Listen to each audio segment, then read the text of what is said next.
You straight up cuckooed that dude, bro. Oh my God. You've got all your Charger gear on because Feeling fresh as hell. Well, you guys better enjoy it.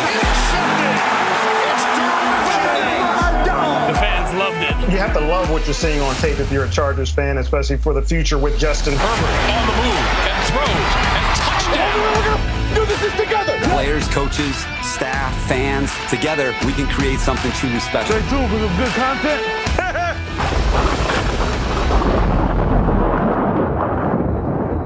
hey, welcome back to the Charger Chat. I'm your co-host, Wolldog, sitting with my buddy, Kev Huggin Duggan. Oh, man.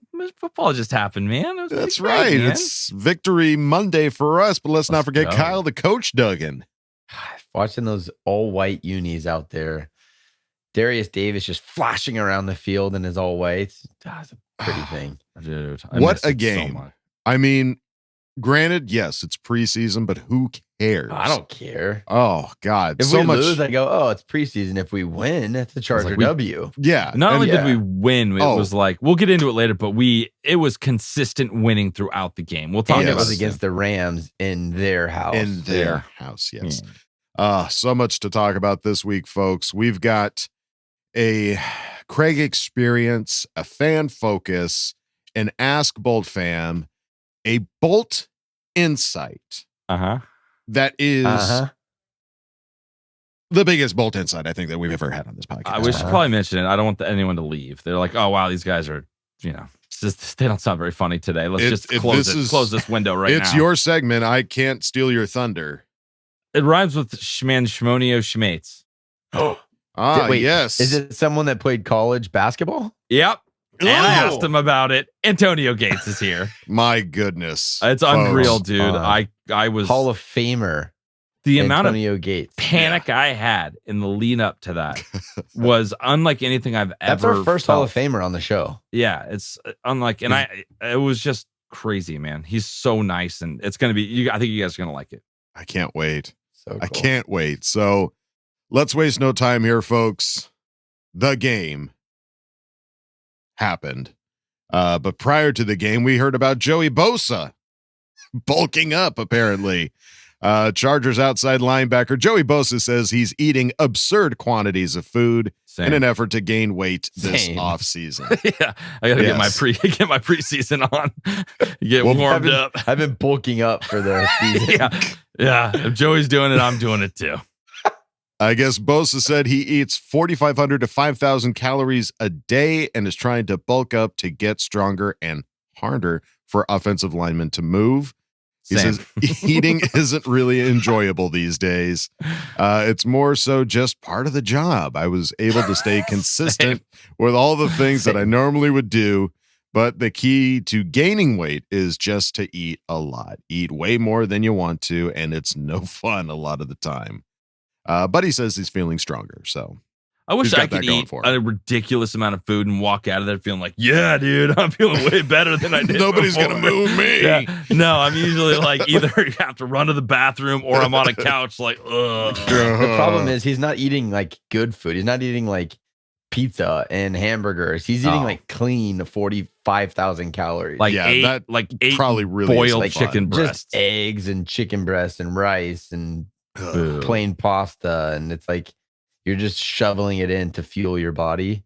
And yeah, but I mean, he did last year. He did the whole I lost some weight to see if that would help my injuries because he was getting dinged up. Right. He's like, I want to like ease the stress on my leg, my lower body by losing weight. But then he just got hurt anyway. So yeah, and you're not effective. So you got to find a balance of being strong and effective with staying healthy. So hopefully he's found that trick, that sweet spot, that happy medium. Yeah. So yeah, great to see that Joey Bosa is really bulking up. He's just so relatable. He is. I felt like I understood him in a whole deeper way after hearing his complaints about bulking up. Yeah, same. Yeah. Well, all right. Well, let's talk about the game, folks. The preseason game against the Rams. Come on. We saw Easton Stick come out and play in a way that I don't think we've ever seen him play in any preseason game before. He looked on target. He was getting, I think, that one touchdown drive to Quentin Johnston. He was like 6 in a row. That like was just nailing targets. That throw was a dime. Yeah. Like Justin's rubbing right off on the him money. for sure. And it was so weird. We haven't seen him in a preseason game look like that. So the question is, why is that? He's been capable of doing this the whole time. What does this say about our offensive coordinator and the schemes that are being drawn up? Yeah, I think it's either that or this is the first time he's ever been the number 2 quarterback. In seasons past, he's number 3. So he's running with the line that Max Duggan had, which that was nothing. Like you can't even judge Max Duggan on what happened with the pass rushers being on top of him by the time he got to the back of his drop. So I think there is some of it, 100%. I think Kellen Moore did an outstanding job, and being able to run the football freed him up to be Easton Stick. But I think a lot of it is he's playing with better players. So you get to see a better evaluation of what his talent is instead of just like, in the past, it's like, oh, wow, Easton's really fast and he scrambled a lot and he like made plays with his legs because he couldn't stay in the pocket. That wasn't the case this last game. Yeah. And what was your Bolt prediction last week, Kyle? I don't remember the score. No, that's not what I'm talking about. I definitely had Darius Davis with a kick return touchdown. We saw it, baby.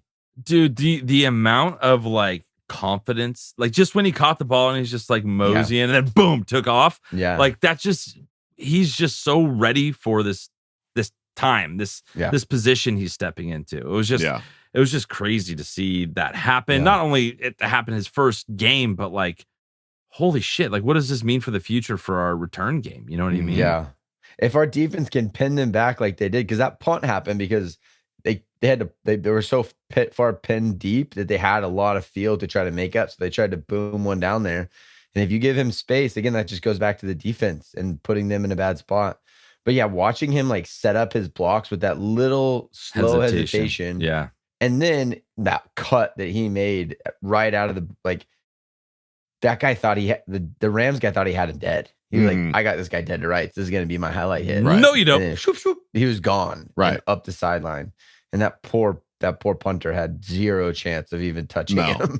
I think I saw a tweet that showed that he was going like 21, 22 miles an hour, like just so down the sideline. And just, it was, as soon as he missed that tackle, he was done. He was just gone. He was just turn on the thrusters and off he went. We saw some great defensive side things as well. We saw Chris Rump get a sack. That was huge. We saw a guy named Farmer get a sack. He was pretty effective all game. He was very effective. Yes. Who was the third one? The guy that Okoye was the last one. That was the cherry on top. But I think there was a Kemp or a Lynch. I think that was the guy that got a sack. And then the cherry on top, CJ Okoye. His first real football game. First football game. Can you imagine that? Yeah. No. That's insane. And like athlete. And you saw like how they all celebrated for him after the fact. Like that's like team like coming together stuff. Like that was so cool to see. That was amazing to see. We saw Dicker the kicker 50 hitting all of them that first one was a 50-yarder. 50 plus, yeah. Nailed it. It's done. It's done. Yeah. He's the kicker. I don't think you even need to argue it anymore. No. I think that's just a done deal. And then this running back, Elijah Dotson. We got Dotson here. Yeah. I care. Feels like an Austin Eckler-esque type of story going down right now. I mean, those two sweeps, I think he had like, I want to say it was like 6 carries for like 92 yards. Our running game 6 for 92 had like 215 yards. Yeah. Our running game as a whole. Like Josh Kelly looked great. Isaiah Spiller had that one pulled back. Yards. Yeah. Isaiah Spiller had one where he was running off and got pulled back because of McFadden. But this is what I'm saying with like the scheme and what we're running right now. That was happening in the third and fourth quarter. Yeah. Right. This was happening all game long, and those were different players being rotated in there. I think what we have going in terms of philosophy, in terms of the blocking scheme, all this stuff, you don't need your top end players to get paid the millions and millions and millions of dollars to execute it, and they have to be perfect for it to work. Right. You got our entire roster making this work and being able to get 214 rushing yards. Yeah. Like, when was the last time we had that many yards in a game? Like, any game, preseason or otherwise. not. It's just, it was just unreal to see a run game work. Yeah. It was the identity. Like, those long runs to the outside are set up because you're running power football inside all game. Yeah. Like, you are downhill. So those ends start to peek in to see what's going on the inside, see if they can have help. And then as soon as that happens, it opens up that opportunity to get to the edge. When you're just going to the edge and they know you're going to the edge, you're not going to get to the edge. Yeah. It's when you pound it all game, just power, trap, power, lead. And then all of a sudden they start to get impatient and try to jump inside. And that's when those two huge plays happen. And to me, like, you can tell when a team's identity has shifted around the running game. That first half, when our running back was getting stood up, and then the line was just creating a scrum and pushing him 2 or 3 yards. Yeah. That's when that doesn't happen to teams that don't have a running identity. Right. It just doesn't. That happens to physical football teams that aren't stopping on their blocks until the play's over. Yeah. So, like, those little things that you see on the side of getting a scrum and getting pushed for a first down, that's huge. Mm-hmm. So the only thing we didn't see was any picks. Though the opportunities were certainly there. God. There were some drops there. Same series. There was like 2 right there. Derwin was losing his mind. Stetson Bennett was trying to throw it right into their hands, and they just said no. And the beauty also, we didn't have any turnovers. We were clean. No.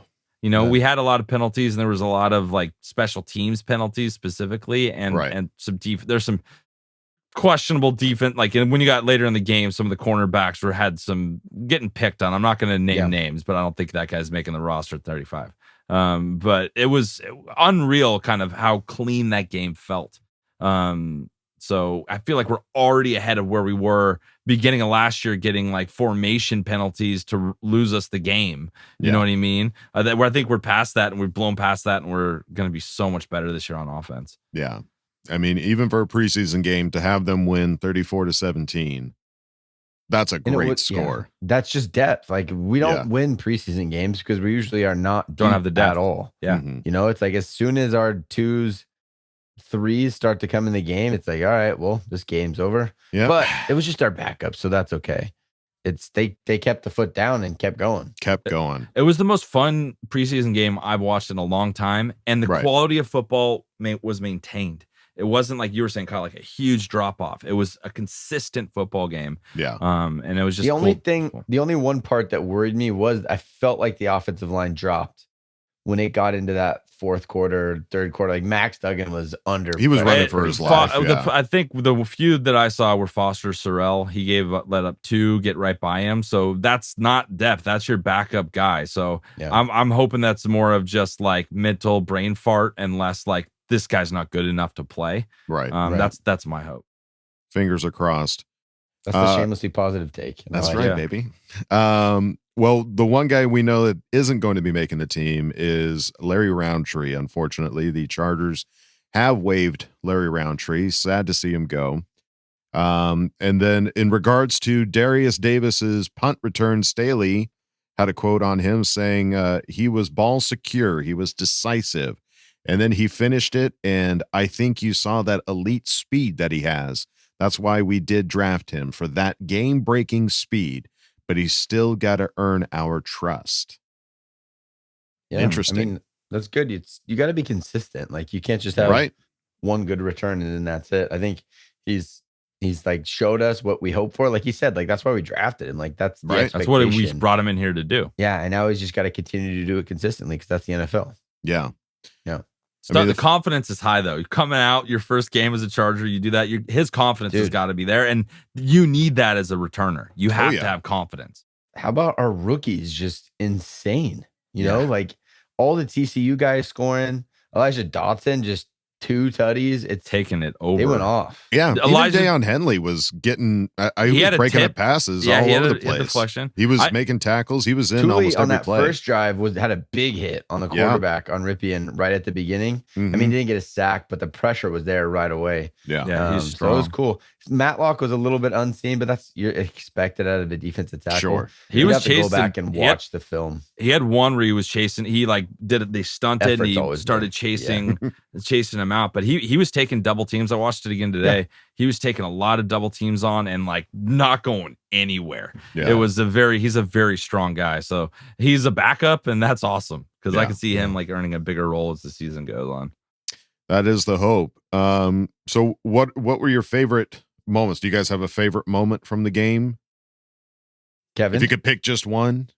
Mine was definitely that return. That was unbelievable. Yeah. Because we haven't seen that in a couple of years. We haven't seen that since what was it, 2021 with what was his name? I'm trying to remember. Yeah. Andre Roberts. Andre Roberts. Yeah. You don't see it very often. And the fact that this guy we brought in to do it for the first time on his first game and he does it, it was just like rookie. Wow. This is speedster. Cool. Just made it happen. I love that. Yeah. Yeah. I think my favorite thing, and it wasn't a play, it was just seeing Kellen Moore on the sideline. That was cool. I like my offensive coordinator on the sideline. I do too. There's something about it. Like you're not just away and calling plays in a box somewhere. It's like you're there with the guys and talking to them in between series and getting a feel for the way that the game's going. It's just a personal preference, but I thought it was cool to see him on the sideline calling plays. Big time. Yeah. For me, seeing CJ Okoye come in and get that sack and just hearing, seeing the players, hearing it from the announcers, Dan Fouts and Ian Eagle, both, talking about it. And then his little celebration dance afterwards was perfect. That was, that really just was the cherry on top of everything that happened in that game. So we'll see if it continues on to week 2. I believe it's the Saints, right? Yep. They got joint practice this week with them, and then they carry it over in the game Friday. So keep your eyes peeled for that social media because I'm guaranteed there's going to be a lot of clips coming out here soon. Big time. Mr. Carr's return to SoFi. Is it going to be at SoFi? I can't remember. Yeah, they're home game. SoFi. Perfect. Love it. And what else we love over here, folks, are their new patrons over at patreon.com/ChargerChat. We've got 2 new names to shout out this week. Number one, I don't know how much we want to say about this. Frank Blakely is one of our newest members, and Linus Vitas. Welcome to the party, pal. Thank you both so much for joining our Patreon. Patreon.com/ChargerChat. Check out all the cool stuff we got over there. We've got exclusive interviews. Some of the interviews you folks are seeing here, we have exclusive interviews over at patreon.com/ChargerChat, where if you join at the number 10 level, you get a free patch. You get access to other stuff that we have there on the site, and you get to ask questions whenever we get big names like, Antonio Gates or something like that. You get to ask a question. And I'll be your microphone. That's right. I'll be your speaker. That's right. The megaphone. Yes. Yeah. So going over patreon.com/ChargerChat. And if you don't want to go over there, that's totally fine. You can go on over to our regular website, chargerchat.com. Check out all the cool stuff we got over there. T-shirts, hoodies, and stickers. And I think we've got some new merch that might be dropping pretty soon. It's already up there, baby. Oh, it's already up there. Okay. Yeah, there's some new cool shirts we had designed, and you got to go check them out. Absolutely. So go check it out. And you can chat it up with other Charger Chatteteers in the member section and ask questions and Ask Boltfam. So go check out chargerchat.com. If you ever thought, why the heck is my wireless bill so dang high? Then let me tell you about Mint Mobile, who we're partnering with for today's episode. You might already know Mint Mobile if you've seen those funny ads from Ryan Reynolds, who's also an owner, but let me quickly tell you about how awesome their service is. Mint Mobile offers premium wireless for as low as $15 a month, and you don't have to sacrifice any coverage, speed, or data. They're built on the nation's largest 5G network. They keep costs low because they sell direct to you online. They cut out all the retail stores and the salespeople and things like that. Why should you pay more than you have to for access to the same network? It's a good question. Click the link in the description or scan the QR code if you're interested in the best value in wireless. All Mint Mobile plans include unlimited nationwide talk and text, plus lightning fast 5G and free mobile hotspot. Mint also offers a modern family plan that lets you set up a super affordable family plan with as little as 2 lines. Now, I've used Mint Mobile, and I gotta say, everything that they've talked about as far as switching over being extremely easy is 100% true. It was a super easy process, and then once I was switched over, I honestly didn't notice a difference in my performance. You know, all the apps that I typically used, like Twitter and YouTube and things like that, ran exactly the same as they normally did on my previous carrier. Like I said, switching to Mint is super easy. Thanks to their digital eSIM cards, you can sign up and activate immediately right on your phone from the comfort of your own home. And if your phone isn't eSIM compatible, that's totally fine. Mint Mobile will ship you a new SIM card for free. It only takes about 15 minutes to switch, and Mint Mobile has great customer service if you need help. And right now, as a special limited time offer, you can get their unlimited plan, which is normally $30 a month, for just $15 a month. That's a 50% savings off their already super low price. It only takes 15 minutes to pay as low as $15 a month for your phone plan. It really is that simple. Use our link mintmobile.com/chargerchat to get started, or click the link down in the description, or scan our QR code. It really helps out the channel. And if you've already made the switch to Mint Mobile, let us know down in the comments. We'd love to hear about your experience with them. Thank you, Mint Mobile, for being our partner for this episode. Now back to the show. All right, gang. It is time to go to, some might argue, the main event of this episode. Biggest part of this podcast so far. And I just want a shout out to our newest Patreon, Frank Blakely. Yes. He's the reason for the season. He was able to help us get this set up. So we owe you so much, Frank. Thank you for doing that. Frank. And the fact that we have our listeners reaching out to help us do this, like, so cool. That makes it even more special. So thank you. It really is. Let's go to it. Let's go. As soon as that clock starts, your ass is mine. When I met Justin Herbert, man, that dude is big as hell. You know, the goal is to just keep it rolling. Come in hype, because we have a lot of things to be excited about. All right, guys, we are back with another Bolt Insight, and I cannot believe who's here with us today. We have the one and only Antonio Gates. What is going on, Antonio? Man, how you doing? How's everything going? It's great, man. Better now. It's incredible to be able to meet you and chat with you, and we just thank you so much for time. So let's kick it off. A whole bunch of questions for you. So let's kick it off. You know, since you became a Charger, the Chargers have been incredibly lucky with their undrafted free agents, pretty much. You know, like Austin Eckler, what we have right now. With you being one of the biggest free agents of, undrafted free agents of all time, what was that experience like for you coming into the league? Well, it was obviously it was challenging considering I didn't have a football pedigree, because I played college basketball. So what I would try to do is, maintain my focus throughout the whole training camp was my first goal. I would set minor goals and I would reach them little by little. And that way I didn't look too far ahead and I kind of focused on the task at hand. With that being said, it still was very tough. So, it was still very challenging.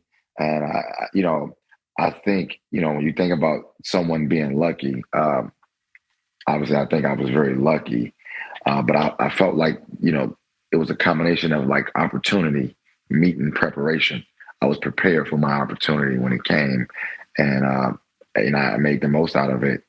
And like I said, man, even to this day, it's still things that hasn't quite registered in terms of what I've actually done and how, like the range of not playing football to, leaving the organization, with some of the things I was able to do.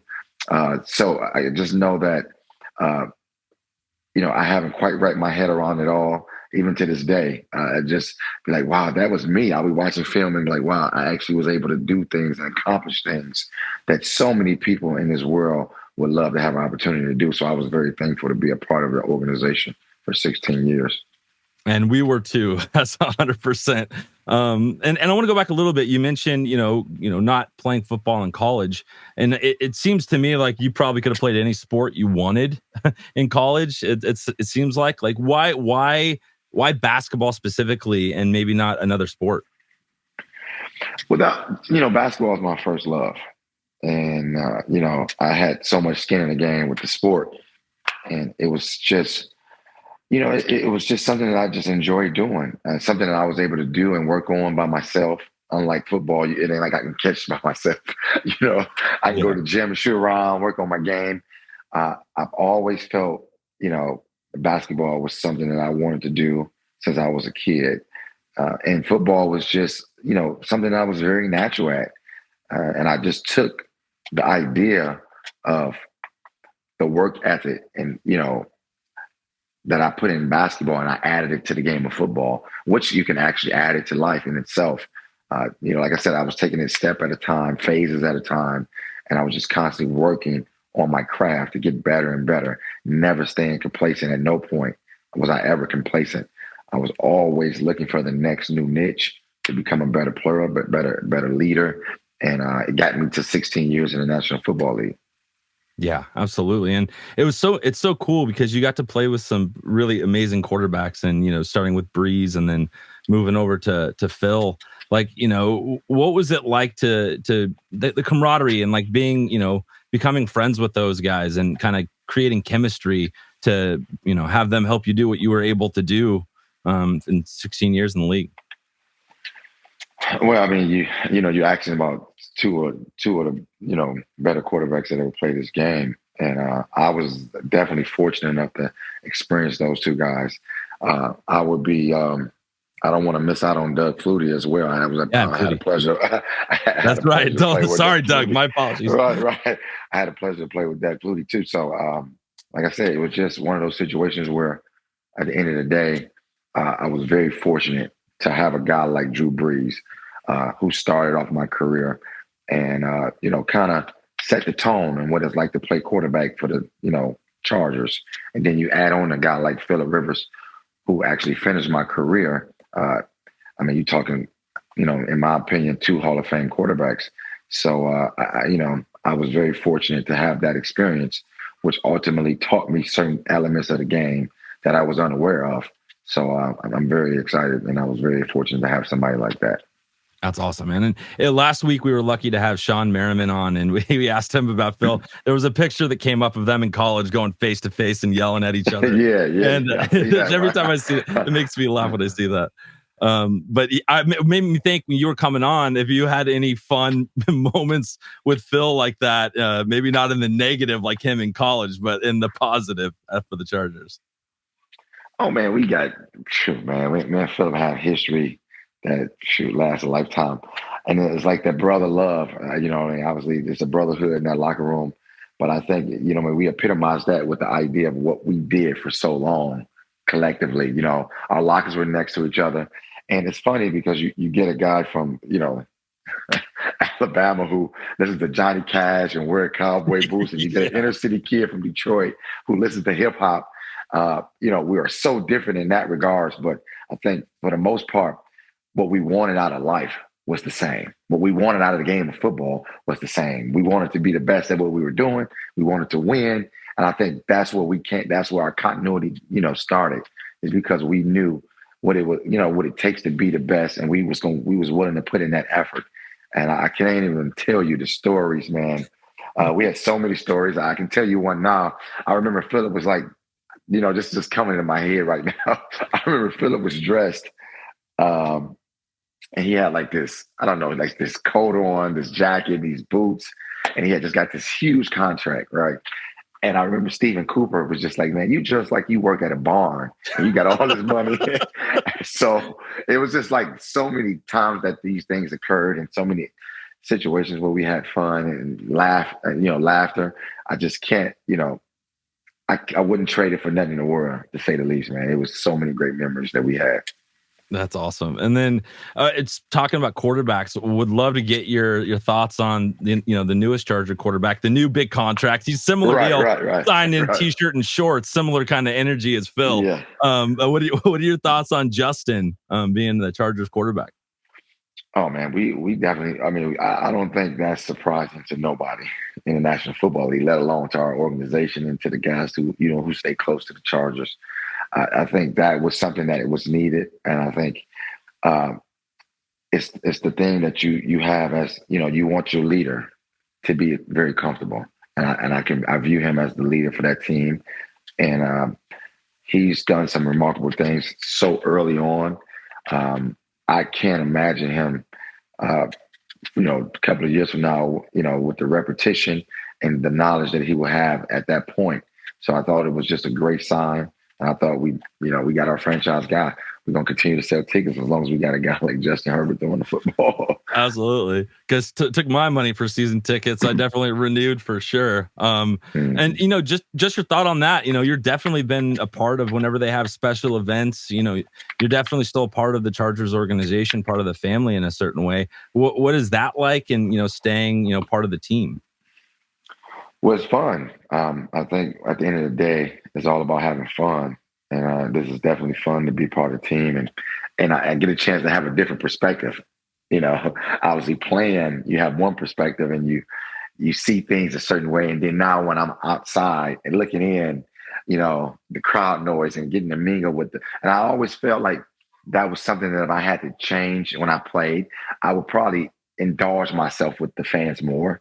But I'm able to do that now as part of the organization, as an ambassador. I'm able to follow up on some of the things that I wish I did when I played. And I must tell you, man, it's a very great feeling to, meet people and, they've changed my life in a sense. And some people say I've changed their life with the idea of playing the game of football. So it's just a great experience in itself. That's awesome. And just to reiterate that for you, like we ask fans all the time, every week. We have fans on to talk about how they became Charger fans. And most of them say you. Most of them say you, LaDainian. Like that's what made them Charger fans. So the fact that you're still a part of the organization means so them forever. So thank you for doing that. It means a lot. And then we'll finish up this part with last question for you is of all the time playing, like what do you miss most about football? I mean, it was so cliche when I played, and I would always hear people say, man, you miss the camaraderie, you miss the laughter, but that is exactly what you end up missing, because when you move on with your life and then you move on to the next chapter of your life and your priorities change, all you have is those memories that at the time you might have taken it for granted. But, to me, those memories and the fun, the laughter, those are the things that really sticks out to me at this point in my life. And just so many great Charger teams that we had, you know what I'm saying? And those are the things that I miss the most. Yeah, absolutely. Well, we miss you, that's for sure. And wish we could run it back, get you, Sean, out there, LT, get everybody out there again. Right. But thank you so much again for your time, Antonio. It means the world to us. So thank you so much, man. Appreciate it, man. I don't think I could have asked for a better interview. That was good. So cool. Such a great insight into just one of the greats, one of the best, the tight end with, the best tight end, a free agent, a guy that played basketball in college to come in and has the record for most touchdowns by any tight end in the history of the game. Yeah. Just sat down and talked to you, Kevin. I'm just glad we couldn't get his video. Top 10 best Charger of all time. We couldn't get his video to work, and I was okay with that because I feel like it would have been like the Ark of the Covenant, and if I would have seen him, I would have you can't look straight at it. And like so it made it easier for me to not have to like so you've been just doing the interview like, so Mr. Gates, just like I can't make eye contact. So I got a question for you. But it was the fact he could take the time to come talk to us, man. Like I don't know how to repay that. It's just incredible. So just say thank you. I can't believe I got to talk to Antonio Gates. Like I can't either. Wild. The fact that he stays with the organization and does, like he says, does all the things that he wish he could have done as a player, that he's now has that ability to do that as an ambassador for the team is fantastic. And doing things like this, sitting down with you, Kev, and chatting, we cannot thank you enough, Mr. Gates. And Frank, we can't thank Frank enough either. There's a lot of people down the chain that got it all lined up. So thank you guys all for making this happen for us. It was very special. Bucket list, check. 100%. For sure. Oh, God. All right, folks. Well, we've got our next segment. If anybody could follow up Antonio Gates, it's this guy. We've got our good friend Pablo Valencia coming in to also sit down and chat with Kevin. And what is the position of Mr. Valencia? Is he part of an organization? All right, guys, we are back with another Fan Focus, and we are super lucky to have Pablo from Victorville. What's going on, Pablo? Hey, doing great. Thanks for having me. Oh man, I'm pumped. I'm excited. And if you don't know, Pablo is a big part of Die Hard Bowl Club. You're the sergeant at arms, and you're also the president of the Inland Empire chapter. So, dude, I'm excited to have you. I love having Die Hard Bowl Club members, and especially somebody so involved in getting things organized and setting up watch parties, all the fun stuff. So we'll get to all that in a minute, but let's do it the way we usually do, man. How did you become a Charger fan? Yeah, I, like a lot of fans, grew up in San Diego. My parents come from a military family. All my aunts and uncles are in the Navy. So I kind of was just born into the Charger fandom. But I always say it's kind of like grown up like around the church or religious. Sure. It's one of those things. You have that point where all of a sudden you become like, okay, like I get it. I'm a true believer, or hey, I truly believe. And then for me, that was probably when I was a sophomore in college. That was the LT years, with Gates and Rivers, and I ended up doing a lot of tailgating with my family around that time, and just being at Jack Murphy Field during the crazy hype and the heyday of those like 14-2 teams. That one. That's what solidified myself. Like, all right, this is it. I'm never going to be any other fan for any other team. This is, part of my life now. That's awesome. That's a really good point. Is like because I grew up similar thing. My dad was a Charger fan, so my brother and I are Charger fans. But when do you take the leap? When do you like commit to like your kids are going to be Charger fans? You're that invested, and that's a great idea that you have two different moments where it happened. It's big for me. It was moving out here and like. Just being forced to just fight everyone around here in Missouri. Yeah, so all that red around. It's like, oh my God, I'm going to be a fan forever. So let's get into it a little bit, man. It's cool because we see all of our friends on social media when they're at training camp and they get to experience that firsthand.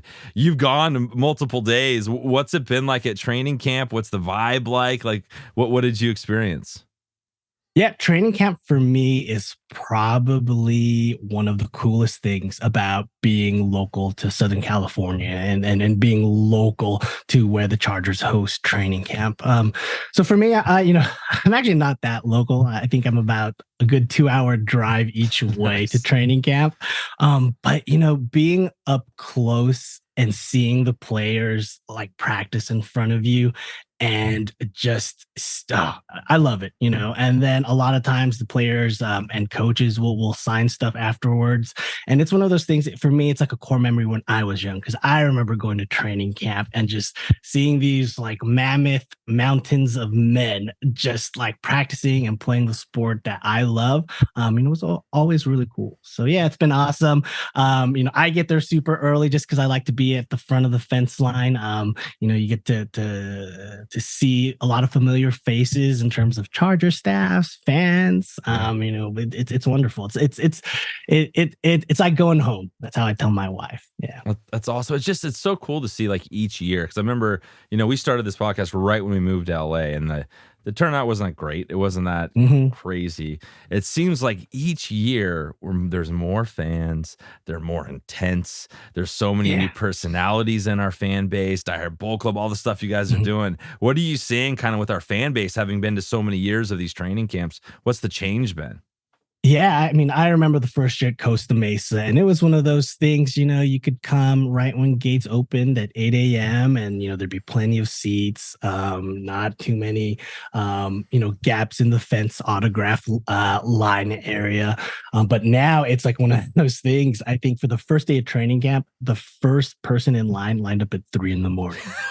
That's crazy. And so it's wild. And then, yeah, I don't notice it as much, partly because of the heat and the sun, but it's one of those things. I remember I was talking to Karen. Karen loves sports, and we both turned around and we just saw, and this was like a random Thursday, 9 a.m, and every single bleacher is filled. So it's awesome, I haven't felt this energy about the Chargers since, LT and, 05, 06, those years. So I love it. It's great. That's exciting. I love to hear that. And I'm excited. I've got to get out to one of these, man. It's a pain for me to get out there, but it's going to happen. It just looks like too much fun.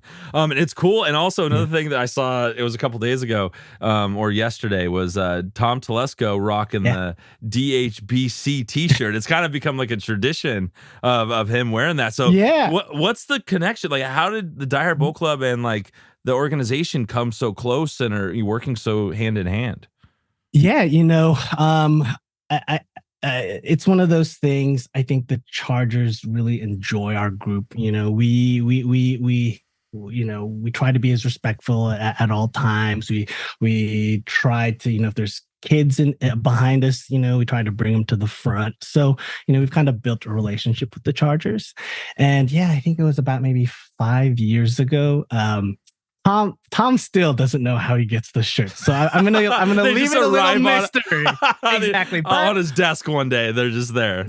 Yeah, so exactly. So we've got a little DHBC T-shirt fairy, and Tom gets his shirt on his desk, and then he rocks it. So he rocked it 1 year. We did it again the next year, and he did it. Just keep on doing it. It's kind of funny now, just because.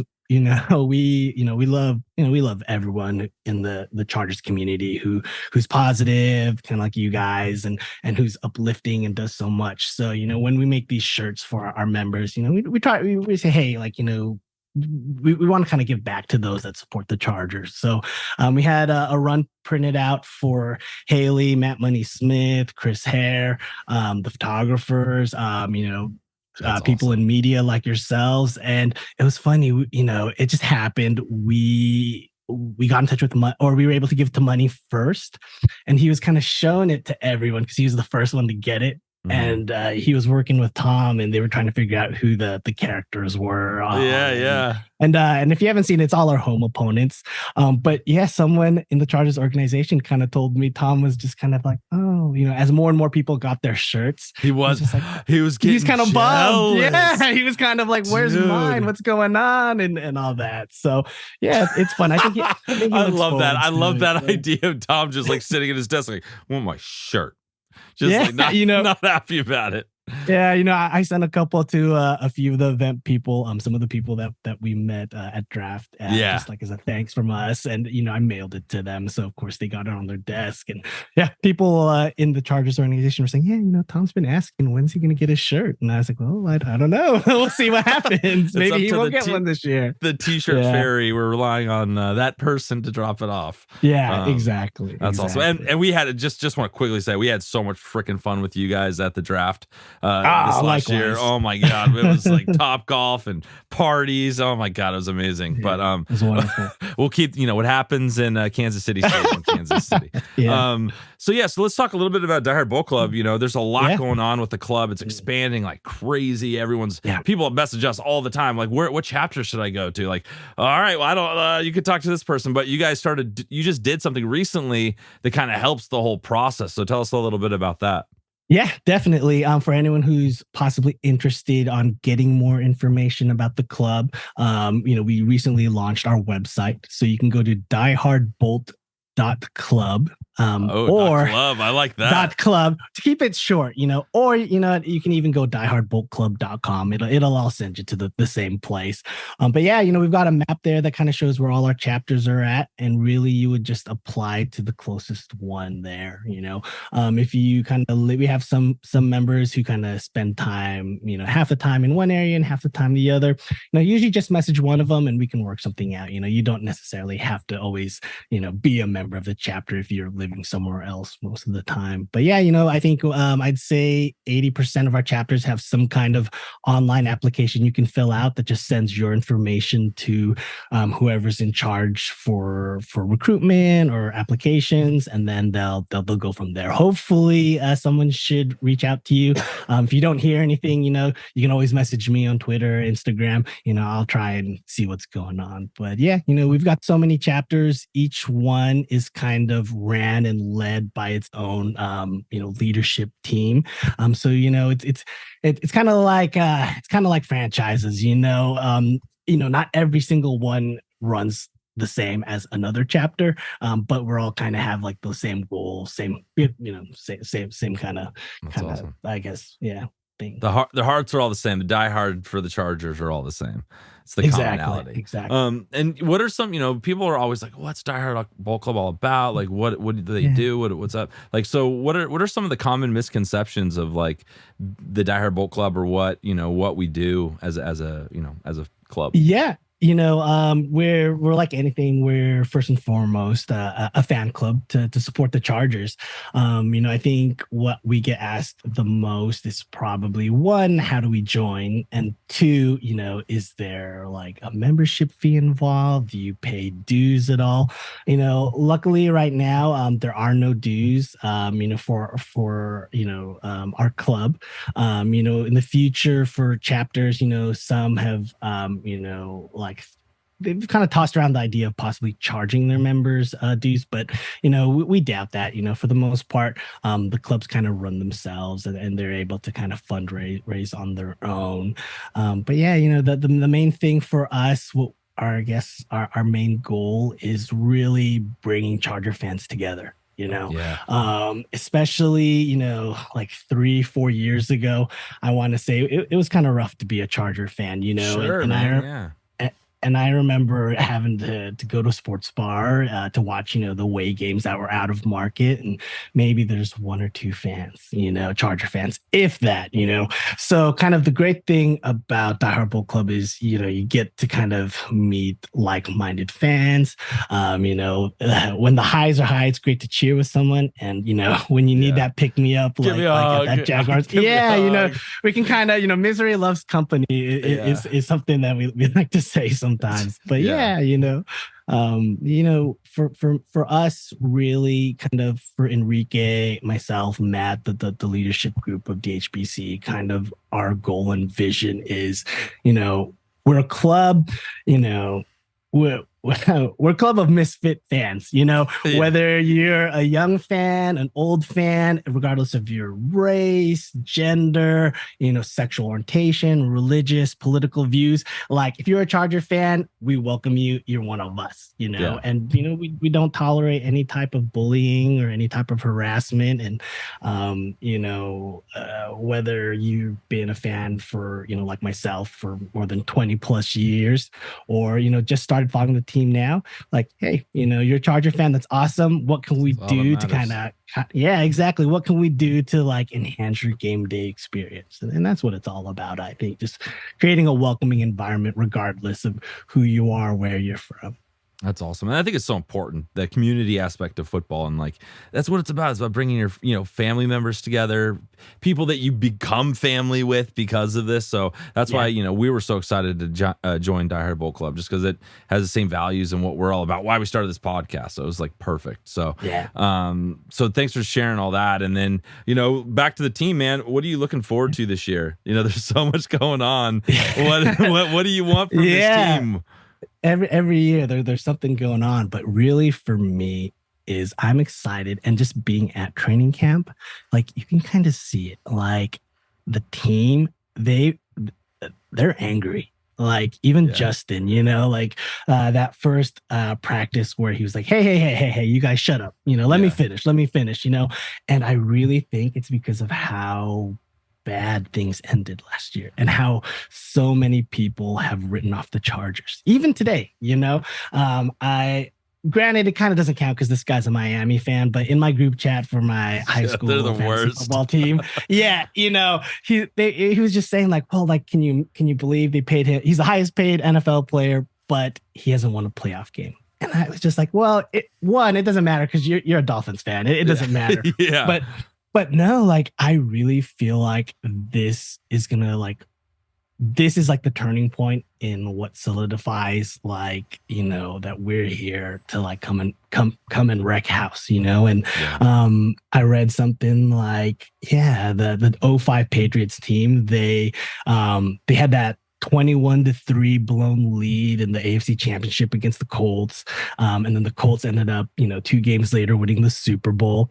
And that very next year, after that blown loss, they went 16-0. Granted, they didn't finish their goal, but it just showed you, I think, like something like that can either like galvanize like a team, or it can like drive people away. And kind of, with our shirt this year for the Die Hard Bolt Club shirt, that was kind of like the theme, like after the game, we even saw Charger fans like right off the team, same old Chargers. This is, sure. Why did I get my hopes up? And, some just kind of walked away from the team. So we felt, this is the season. If you're still a Bolts fan after this loss, like it's us versus everyone else. Absolutely. Like it's, it is what it is. Like, everyone's counting us out, and they're gonna know after this season. They're gonna know that Justin was worth every penny. The season, just like the season of the Phoenix rising from the ashes, if you will. Exactly. And I'm with you. I'm in the same camp with you guys. We're going undefeated, I think. Let's go, baby. Right. It's gonna happen again eventually. Might as well be us, right?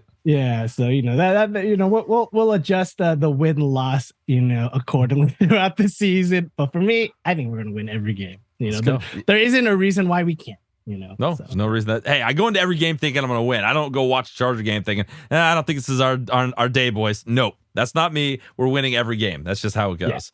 Yeah, exactly. Pablo, dude, so awesome having you, man. I love chatting with you, spending time, man. And I look forward to week 1. Dolphins will be there. Can't wait to come to your tent. We're going to come hang out, man. So great. Thanks again for everything and coming on. Yeah. Hey, Kevin, one more thing. For those that don't know, today is actually Kevin's birthday. So happy birthday. Instead of, brother. Celebrating, you're on a podcast with me. So I got some tequila here. I'm actually going on vacation tomorrow. Let's go. 512, my favorite. I got my Chargers toothpick holder here. Let's go. All right. Happy birthday, brother. Cheers, brother. Thank you. All right, go Chargers. Thanks, man. That means a lot to me, and we'll talk to you soon, brother. All right, great. Have a great night. Take it easy, Pablo. All right. Well, dang, Pablo, I wish I would have known. I would have worn something different. No, you guys are cute matching the episode. No, that is love having Pablo on here. Yeah, we had such a blast, dude. In it was Kansas so City. Fun meeting him in Kansas City. Yeah, unreal. awesome. Such a great time hanging out and got to watch during the draft. We got to sit like right next to each other. We were with him the whole time. So it's just when you have that commonality with somebody that you don't know, it's like you skip 5-6 steps in your friendship. You know what I mean? And you can just get into it and become friends so much faster. And that's what I love about Die Hard Bolt Club. Is like you're walking into a room with people that you absolutely have something in common with. Right. Yeah. And then you're just starting conversations are easy, it's quick, and you have gone through the same heartaches, and exactly. You've got the same calluses everywhere. It is really, really cool. If you've not, I just went on and looked as we were watching that again. The website's awesome. They have like an interactive map where you can like hover over and see which one's closest to you. Die Hard Bolt Club's for real. There's nothing close to you two. Yeah. No. Chicago is the closest, right? They've asked us to get one going. We got to get the ducks lined up. You know what I mean? We'll see. We'll see. But yes, for those of you that want to find one in your area or start one in your area, diehardbolt.club or diehardboltclub.com. I like .club. That's pretty badass. .club is kind of hot, actually. Die Hard. So, diehardbolt.club. Pablo, thank you so much. Yeah, good to see you again, buddy. Can't wait to see you at the games. Oh, God, yes, please. Come on. It's happening. Oh, God, it's so close. All right, gang, it's time to go on to the next segment. You know them, you love them. It's a Craig experience. Oh, yeah. Oh, yeah. Come on in, man. Kick your feet up. Oh, Craig experience. hello there. Make yourself at home. Got some stuff to talk about, right? Moving on.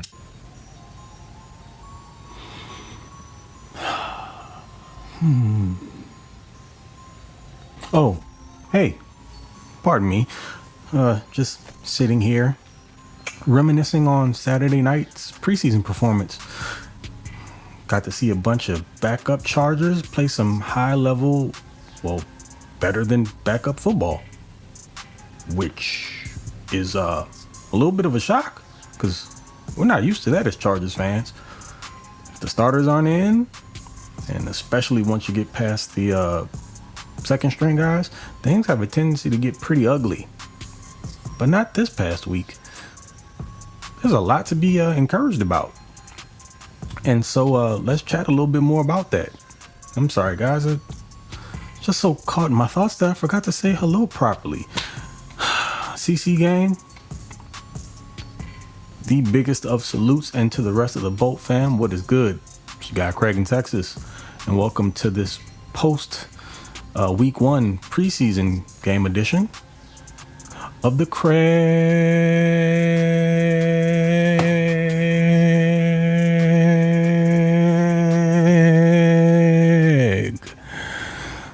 experience. I mean, seriously, I'm still a little shocked. Where do we begin? The offense, as good a place as any. Couple of things that I was really happy about. Let's start with Easton Stick, because for all intents and purposes, that looked like a solid NFL quarterback in a backup role. And yes, he was playing against 2s and 3s, but still, you saw some pretty significant improvement from Stick. Playing in the pocket, mainly, and that's not something we're accustomed to, because he's known more so as a guy that needs to get out on the edges and create plays in that way. But nah, he was dealing from the pocket, making multiple reads, and that touchdown to QJ during the 2-minute operation, that throw is super underrated. The broadcast view doesn't give it justice. You have to see the all 22 view. He's literally looking, well, if he did in fact see the person, there's a linebacker that's buzzing. I'm gonna give him the benefit of the doubt based on the placement of the throw. There's a linebacker that's buzzing in the middle of the field in a hook zone, that he seeds the ball over him, and in between the slot corner and the safety, right to QJ, who ran more of a, was kind of like a shorter, skinny post, not really a slant, a little bit longer version of it, kind of too short to really be an official post, but just, get it. I'm digging too far in the weeds there. But beautiful, beautiful throw. Wasn't really sure Stick could make a play like that, but man, I'm not gonna say he necessarily proved me wrong. It wasn't something that I was expecting, but I'm glad to see that he has that in his arsenal. And you got to be plenty confident to make a throw like that, to even attempt it, because you're putting the ball in harm's way. If you make a mistake, if the trajectory on that ball isn't just right, if you don't get enough mustard on it, then somebody can either get a hand on it, tip it up in the air for a pick, or someone can undercut it and pick it off in the end zone. But nah, they didn't have a chance. It's a beautiful, beautiful throw. Outside of that, let's get back to the overall stuff. There was a really good blend of formations that they deployed in just this first game. I saw some pistol out there. The Chargers were running pistol. Justin Herbert did it at Oregon, but also keep in mind, who's on that offensive staff? Mr. Pat White from West Virginia. And if you don't know who Pat White is, use your Googles, go back in time, and even want to pull up some highlights to see what type of player he was and what type of offense he ran in. And it looks like that influence is there with the Chargers a little bit. Can't wait to see Herbert out there in it. You had, your base pistol sets, your offset pistol with a fullback next to Stick and the running back behind him. They could do a whole lot out of that set. I could sit here and nerd out about it, but I'll save you the time. Not everybody's interested in that. And then the O-line play. Stick couldn't do what he was doing in the passing game without having decent protection. And yeah, he looked pretty comfortable for the most of the night. The guys up front don't get much credit when things go well, but they get all the blame when things go awry. So definitely want to make sure that they get their shout outs here. Interior of the offensive line and the offensive tackles, I mean, there were some hiccups here and there. There were a bunch of offensive penalties. Some were a little costly, but when your team's spanking somebody like that, it doesn't really stand out as much. The run game, everybody, well, with the exception of one back, who, when you're seeing this, is no longer with the team because Larry Roundtree has been cut. I'm sure everyone out there knows at this point. But one running back who we'll get to later kind of made that possible. Yeah. But Joshua Kelly looked like Joshua Kelly from last season. Sees a hole, gets downhill, and attacks it violently. Runs really, really hard. And my guy, Isaiah Spiller, showing you why he was one of my favorite backs in the draft class that he was in, as far as the running backs were concerned. He was the third best in that class. And I always said the best thing about him, which he had over the top two guys, was he has superior footwork. And he understands how to maneuver in space, but also in a crowd. So when you're running inside the tackles, you're going to have to, sift through some trash. And he does that really, really well. And he typically almost always falls forward. He finishes runs. And he had a 71-yarder that, yes, was called back. I mean, the team had over 200 yards rushing, even without that run, which is crazy. But the 71-yarder showed that maybe the speed that people were concerned about him not having might not actually be a thing, because he looked plenty fast to me. So 4.4, 4.5, when you're on the field, if you can run, looks a little different. But 71-yard house call, you don't do that if you're slow. And he was pulling away from guys too, by the way. So go back and check that out in case you don't believe me. And then, someone who was on my favorite undrafted rookie free agent list was Elijah Dotson. Mr. 6 carries for, 92 yards? And 2 big touchdown runs. Talking about getting to the corner and turning it on, hitting a second gear that I wasn't really even sure he had. I mean, I watched his tape from college, but he looked fast. But he looked fast on Saturday night. And again, taking all things into consideration and context, he was playing against some backups, but still, he's an undrafted free agent. So the talent is definitely there. Looking forward to seeing him more throughout the preseason. But he kind of made Larry Roundtree expendable, because Larry gets in there and he does the single, kind of like Draymond Green with the Golden State Warriors. Have 4 points, 2 assists, or 4 points, 9 assists. That kind of guy, that's Larry. Get in there for 5 or 6 carries. He might have 8 or 9 yards. It's not really good production, so I'm not super shocked that he's gone. But what Dotson also does is puts a little stress on the Chargers from a roster standpoint, because I don't think they ever intended on keeping 4 running backs, and I'm not saying that they will now. But if Dotson continues to perform this way, he's going to give them something to think about, and they may have to clip someone else from another position. I'm thinking maybe Xander Horvath, if they decide not to keep a fullback and they want to roll with tight ends playing fullback. I could see them doing that. But Dotson's someone you think they might at least want to try to find a way to get on a roster and then potentially sneak onto the practice squad, because this could be the last year of Austin Eckler. It is also the last year on Joshua Kelly's contract. Got to start thinking towards the future. And you could pair him with Isaiah Spiller going forward. Something to think about. Defensively, one of the things that I loved is the fact that they, for the most part, limited big plays. They kept the top on the defense.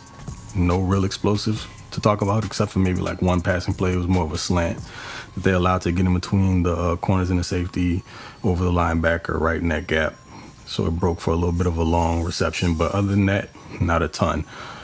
Some really solid play on the interior and on the edges. And one of my favorite things about the defense on the edges was the fact that they did not allow Stetson Bennett a lot of room on those boot action plays, and they ran boot a ton.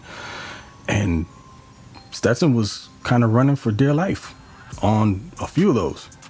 They played some really aggressive at-home defense where they kept contained on him, forced him to have to run out a little bit deeper and get more depth in order to avoid the pressure or a sack. In some cases, he didn't.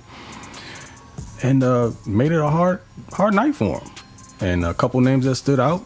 My other favorite, one of my favorite undrafted rookie free agents, Gerard Clark, had a couple run stops in there as a big nose tackle. I think he had was it like 3 or 4 run stops on a possible like 12 or so plays. So he was performing at a pretty high clip. Andrew Farmer was out there showing out on the edge. And then the guys that you know, Chris Rumpf, looked tremendous. Looks like he's put on a little bit of size. And, he was a menace off the edge. Got to go back to see how he performed holding the edge against the run. But as far as the pass rushing is concerned, looked pretty dominant for the snaps that he was in there. Got a sack and a couple pressures. There were some other names in the secondary that showed out. Cam Brown did really well. Dion Henley, a couple plays on special teams and at the second level. Got a tip pass that pretty much ended the drive, and that dude loves pass coverage. So really awesome to see that. Outside of that, we saw Tooley a little bit, couple of flashes there with some pressures, and Scott Matlock participating on the inside, creating a pressure that I'm pretty sure ended the drive as well, and holding his own against the run a little bit there too. But let's get into what everyone really wants to talk about. Special teams. You didn't think that was coming, huh? Well, put it this way, you never thought there would be a day when we would enter a conversation about the Chargers and let the finale of it be special teams in a positive manner. But it looks like those days have arrived. Let's start off with Mr. Dicker, the kicker, 2 for 2. Goes for one bomb that's 50 yards.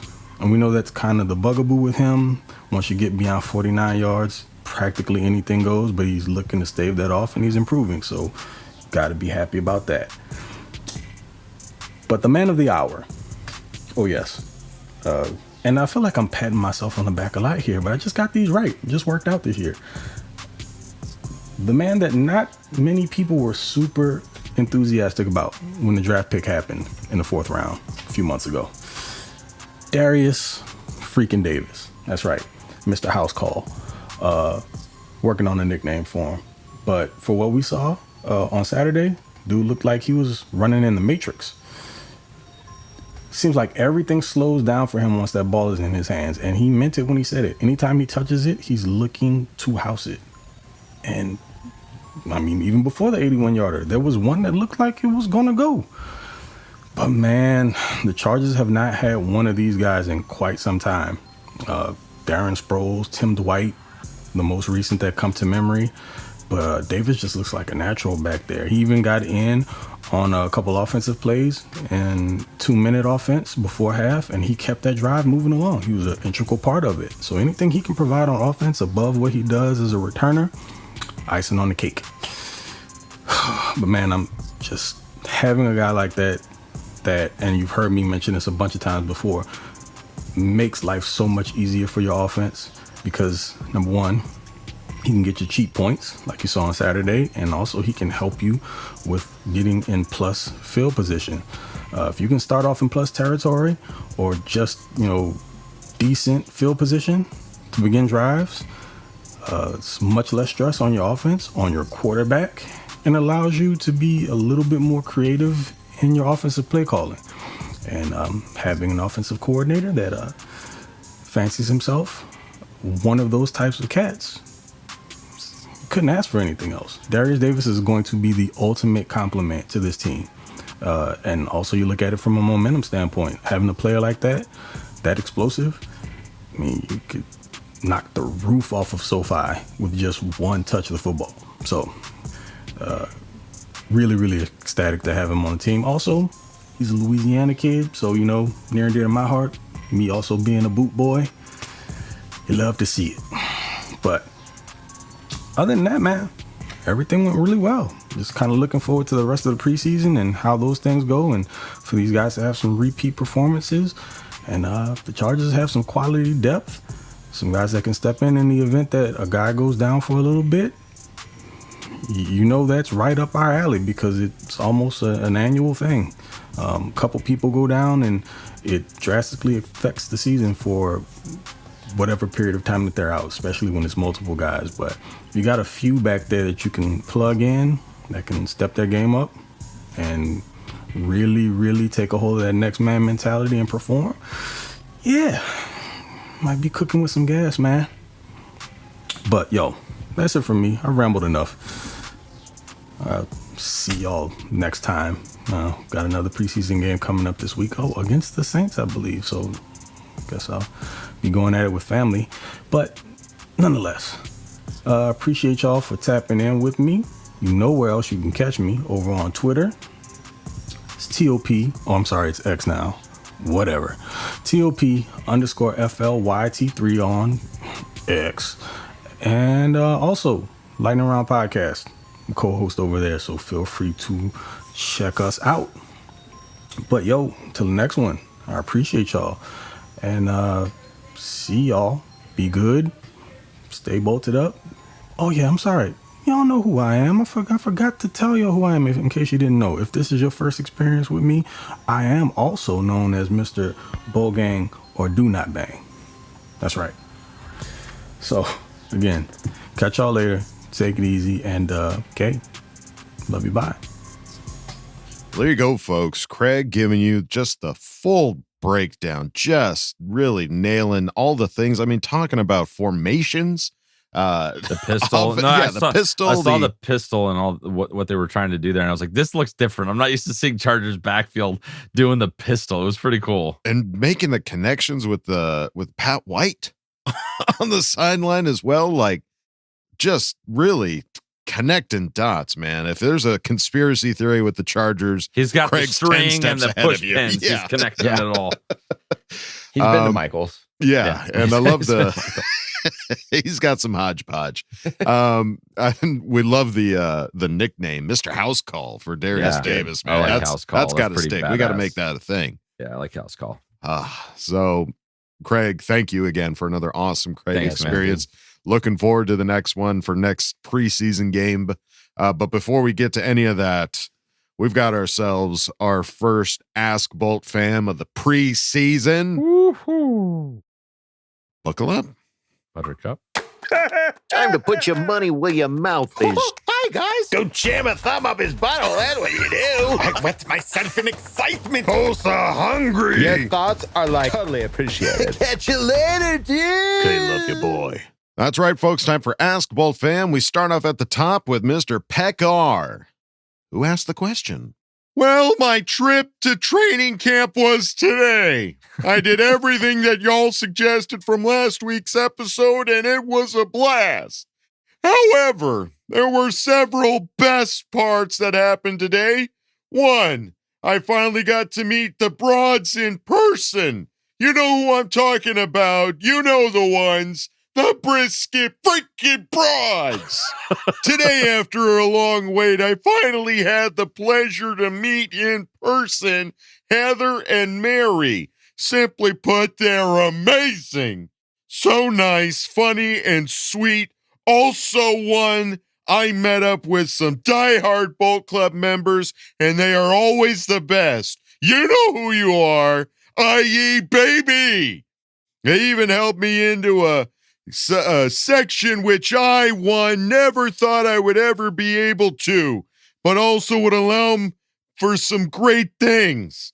I got autos coming out my ears from Mr. Khalil McDaddy himself, my favorite three-legged kicker, Dicker, Scott McFreaking-Fadden, and many more.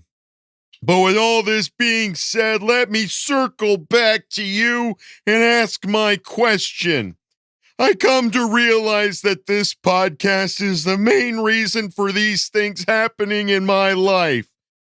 That without you guys doing this weekly, grinding through the long, hard days to bring us not only positivity, but a seriously kick-ass podcast, making me a true diehard Bolt fan, but also club member.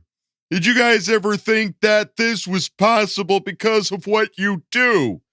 That you could have such a positive effect on others to embolden themselves to be bigger Bolt fans?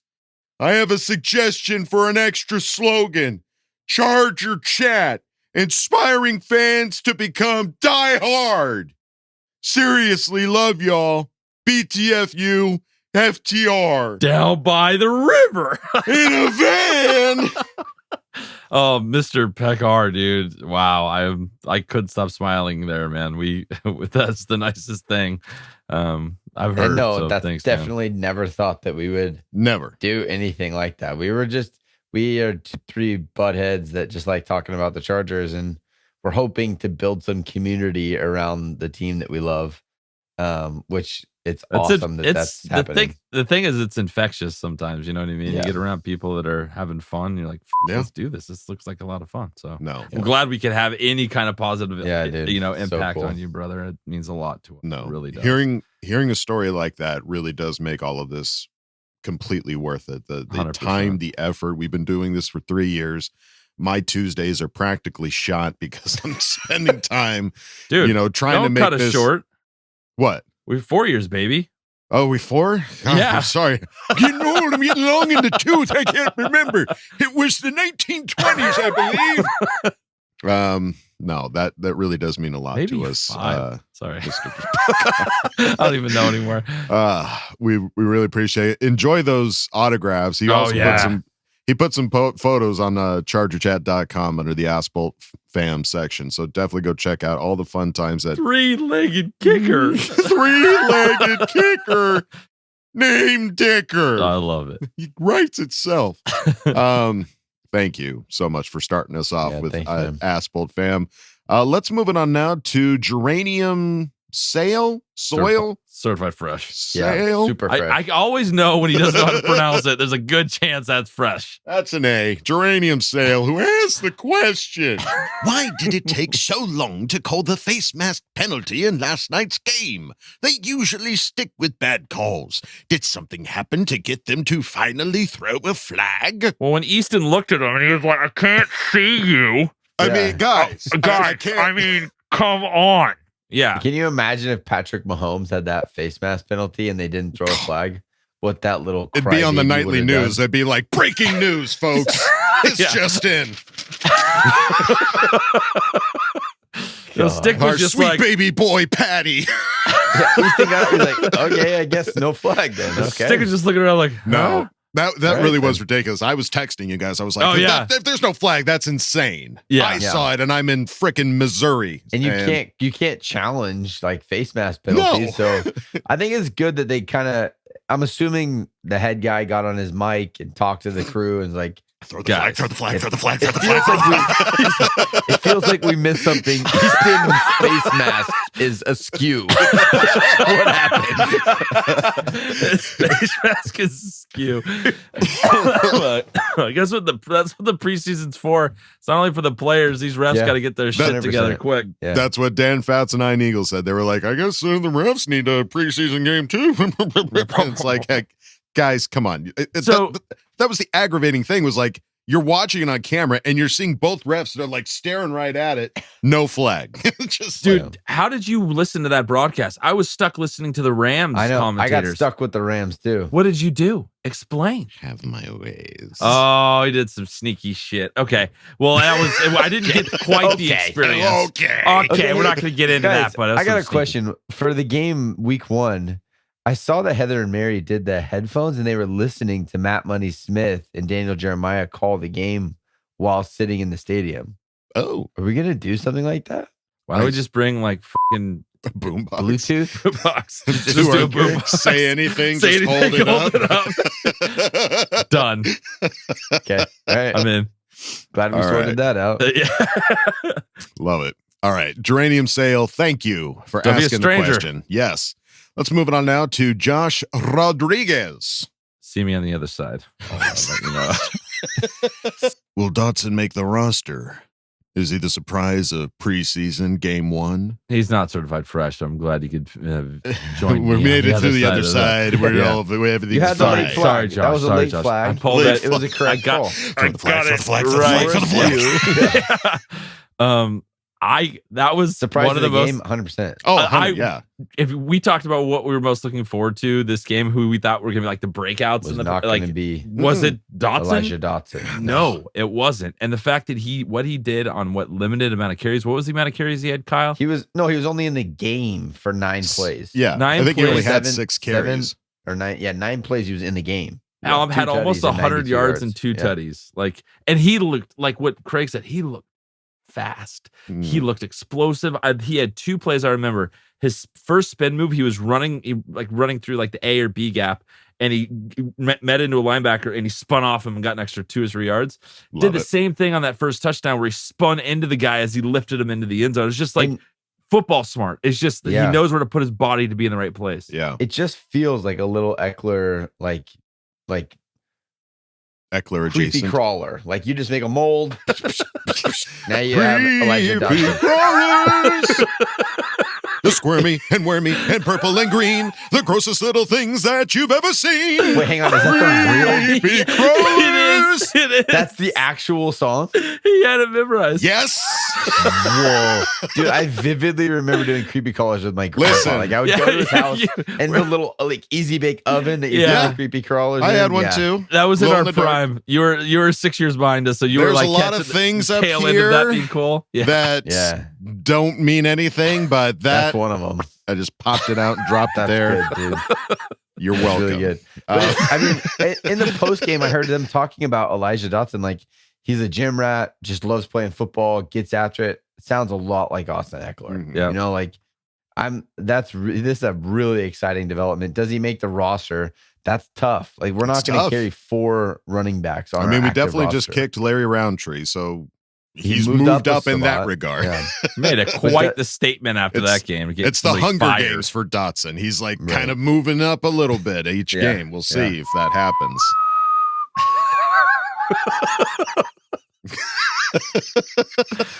All right. We'll see what happens there, Josh, but thank you for asking the question. Let's move it on now to the K-Man, who asked the question. Do the 3 of you feel any players definitely made the team after playing the Lambs on Saturday night, even though that's only game 1 of 3 for the preseason? Thanks, and I love you. Bye. Love you too, K-Man. Love you too. So besides Dotson, any other players you guys think? I have a very, very confident answer on this. Dicker the kicker. He's our guy. He just easily put down a 50-yarder, made all of his extra points, and he looks good doing it. His hair looks great. His teeth gap looks great. I love everything about him. Tooth gap looks great. I love him. Yeah, I don't have anybody that's like on the bubble that I think is going to be like, oh yeah, they did it. What? Quentin Johnston. Quentin Johnston, yeah, he is not. I don't know. I might need to see a similar performance in game 2. Yeah. I don't think one game is enough for those bubble guys. It was enough for Larry Roundtree, though, so that's pretty crazy. Yeah. We definitely knew who isn't making the team. The only guy that got cut after the game. Yeah. Like, how bad is your performance where you get cut? It was rough. That was it last year leading into this year. Right. We kind of saw it on the wall. Improvement from his rookie season type of deal. So, yeah. Saw it on the wall. Unfortunate. I mean, one of the other guys that we didn't really talk about, wide receiver, was a Jalen Doss. He was, I think, the top receiver. He was targeted a lot. Yeah, he was definitely targeted. Yeah, so I mean, I'm not going to say that he's a definite in making it, but I mean, he certainly made a good argument for that. Keelan Doss had the most snaps of anyone as a receiver, so he was on the field a lot. They wanted to see something out of him. Yeah. But I mean, the wide receiver room's already so heavy, so I can't really say him. I'd love to see Okoye make the team. I mean, just based off of that. Yeah, I mean, practice squad is probably more he's not making definite, but he's just a cool story that is a great story. Good omen. That's Bring what I along. want. I want the cool story guys to come along and be on the team. But the fact that he plays his first real football game, I know, a sack, like, come on, that's you could probably Sky's walk the off limit. into the He's sunset go and be you would assume you can walk off into the sunset and be okay with that. Yeah. If he were him, like, awesome. So everything from here is just extra awesome. Like, just layers of awesome in front of him. So hopefully he does something well. All right. Well, there you go, the K-Man. Thank you for asking the question. Let's move it on now to Ed Boyum, who asked the question. You guys notice on the Rams broadcast, they put themselves as LA and the Bolts as LAC abbreviated. Why is that when the Chargers broadcast had the decency to put the official LAR and LAC abbreviations? Do you know if the Giants Jets do something similarly petty? This feels like a Kroenke move, like a fax. Yeah. Kroenke sent a fax to the NFL Network across the street. He faxed. He didn't have time to walk over there. He faxed it old school to the NFL Network over there, and he's like, "Take the R off. Take it off." It's just they won LA. So says Kroenke. Yeah, it was weird seeing that. It doesn't make sense why they did that at all. It's interesting you pointed that out because I felt the same way. I went back and looked. The Giants and Jets played in 2021 in the preseason, also preseason week 1, and it was NYJ for the Jets and NYG for the Giants. So this is a one-off thing. So no, not similarly petty at all. I mean, This is next honestly, level petty. Yeah, I mean, during the preseason games, you're watching either one team's broadcast or another team's broadcast. So regardless of which one you would watch, they're going to be petty. Period. You know, they're going to be interviewing their own players on the sideline, talking about all the cool things that their team is doing. And it's like, oh, look, they just scored another touchdown. Okay, so anyways, Matt Stafford. Dude, I will say, in the Rams broadcast, they were interviewing Sean McVay when Isaiah Spiller broke that run. He's like, "There's a flag." He got like butthurt. He's like, "Don't waste your breath. It's coming back." I'm like, "Yeah, total dick move." Yeah, douche. Like, and they were interviewing a player when Darius took it to the house, and that was awesome. So there was a fun petty being stuck with that broadcast where it was like, "Oh, we're ruining your night. This is awesome." Sucks for you. Yeah. So, all right. Well, good point out there, Ed Boyum. Thank you for asking the question. Let's move it on now to OM Run, who asked the question. Did you see that shot of the Raiders game with the stadium full of the other team's fans?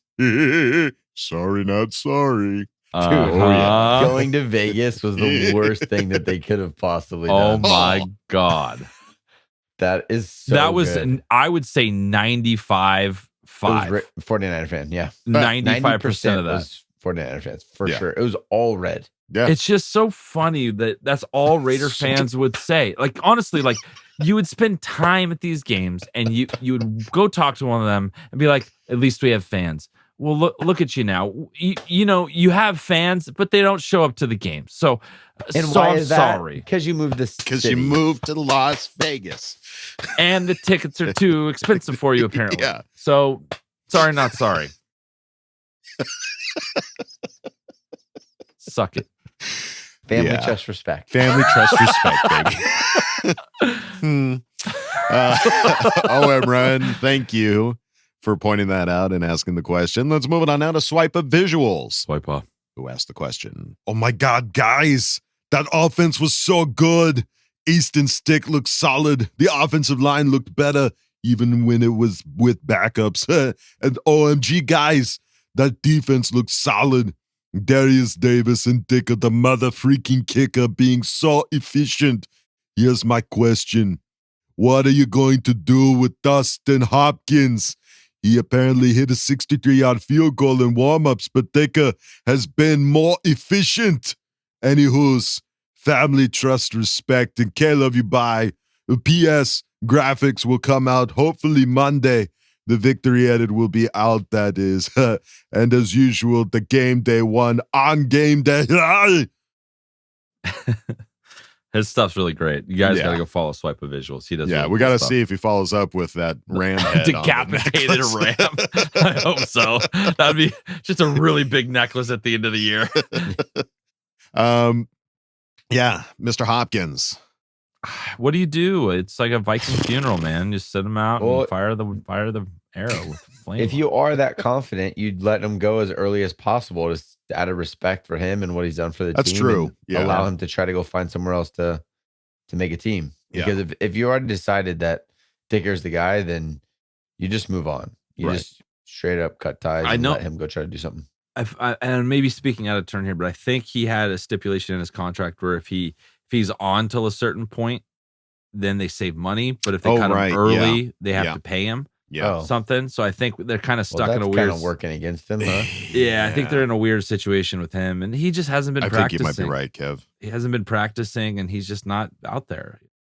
It's the same thing with Jalen. We don't. How are you going to make the team if you're not? Has hurt himself big time with just not being available. Not at all. So yeah, if it, like Kyle said, if we want to do him right, send him out early, see if he can find another team, and if he doesn't, hey, practice squad or just be ready by the phone in case we need anything. Dude, there's so many bad kickers that just all over the league. After a couple weeks, somebody's going to lose faith in their kicker and pull the trigger. So yeah, he'll definitely be a kicker this year. I really feel like we found our guy. Yeah. So great question. Swipe of visuals. Thank you for asking the question. Let's move it on now to Rebolted 2006. Who asked the question? What up, Charger Chat crew? First of all, wanted to say thank you for the gift I have in you guys and all the members of this group. Enjoyed that preseason game more than I ever had, knowing you guys were watching it and that we would all eventually get together to talk about it.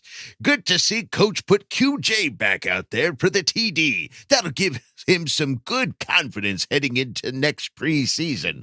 If you're the Chargers and you see the performance Elijah Dotson put up on just 11% snap count, do you start him next week in the preseason to see what he can do with a bigger load? I know you still need to give Spiller and Kelly chances, but you also have to prepare for Eck and Kelly's departure next season. And if the trend is cheap running backs around the league, you gotta see what this kid can really be, right? K, love you, bye. It'll be interesting to see what they decide to do in terms of workload, and if it's ease guys back and give the younger guy, because in the past they've never carried a full roster like this all through preseason, so it's kind of weird territory. We don't know how they're going to kind of divvy that up. It makes sense that what Spiller is, what we have in Kelly. You don't need to play them all that much. Give these other guys opportunities and see what they can do. Right. Yeah. It's in the past, it was always nobody plays week 1, week 2 and 3, your starters play a little bit. And then week 4 is the backups. So I think you'll get some more of Elijah getting a lot of snaps in that week 4 game. I think you're three. We only have 3. Oh yeah, that's right. That's right. Yeah. So week 3, I think week 3 will be his go-to game where he plays a ton. I think this next week you'll see a similar workload. But for sure, get him out there and let him run, because he's going to be a practice squatter. It feels with 3 guys already being there with X, Spiller, and Josh Kelly. So, they'll let him kind of really get down and see what he's got in week 3. Yeah. Well, it'll be interesting. That's my thought. And Coach says that that they need to see what he can do with pass blocking. So let's get him out there more and not just running the ball. Get him out there in those situations and see if he is a liability. How much work he does need in order to be guys, Justin Herbert's our best asset. You need to protect him if you're on the field. And if you can't do that, you can't make the roster, even though you had an amazing preseason game. Right. I'd like to see a little bit more of that too. So Elijah Dotson's an undrafted free agent. He's 24. And Isaiah Spiller's 22. He's 2 years older than Isaiah Spiller's already been in the league. I didn't know that. Wow, that's pretty crazy. Yeah. All right. Well, good to know. Yeah, it'll be curious to see how he does these next 2 preseason games, if he can have similar performances or if it's a roller coaster of up and downs. We'll see what happens, but it makes for an interesting conversation for sure. Rebolted 2006. Thank you for asking the question. Let's move it on now to Boltville 714, who asked the question. All right. Settle down, gentlemen. I'll be the first to admit that I too was highly intoxicated after that preseason win. But let's not get ahead of ourselves. We have to take into consideration that this poor Lambs team is the least experienced team in the NFL due to their roster being nothing but undrafted free agents and rookies. However, I can't deny that a lot of what I saw from both our offense and defense had me rock solid underneath me trousers. My question for you lads, what is the next step? What do we need to see from this team in preseason versus the Saints, and who will pick off Derek Carr? FTR and K, love your boy. That's a good point. I think you're definitely going to be running into a different team. I think if you can't count what this was, but they just beat the Chiefs in their first preseason game. So they played pretty well. So I think we're going to be running into a definitely, if Derek Carr plays or not, who knows? It's just a different level of team, at least for that first quarter, maybe 2. So yeah, I think if we show up and we do kind of what we did before to this team too, yeah, I'd get real excited. Boltville 714. Real excited. Get real excited. Come on, get excited with us now. Don't temper your excitement, man. No, let it out. Just let it flow. Yeah. Let it happen. Yeah, just make sure you got your trousers on. That's all we're saying. Yeah. Keep them on. Keep those trousers right where they're at. Keep them on, baby. Keep them on.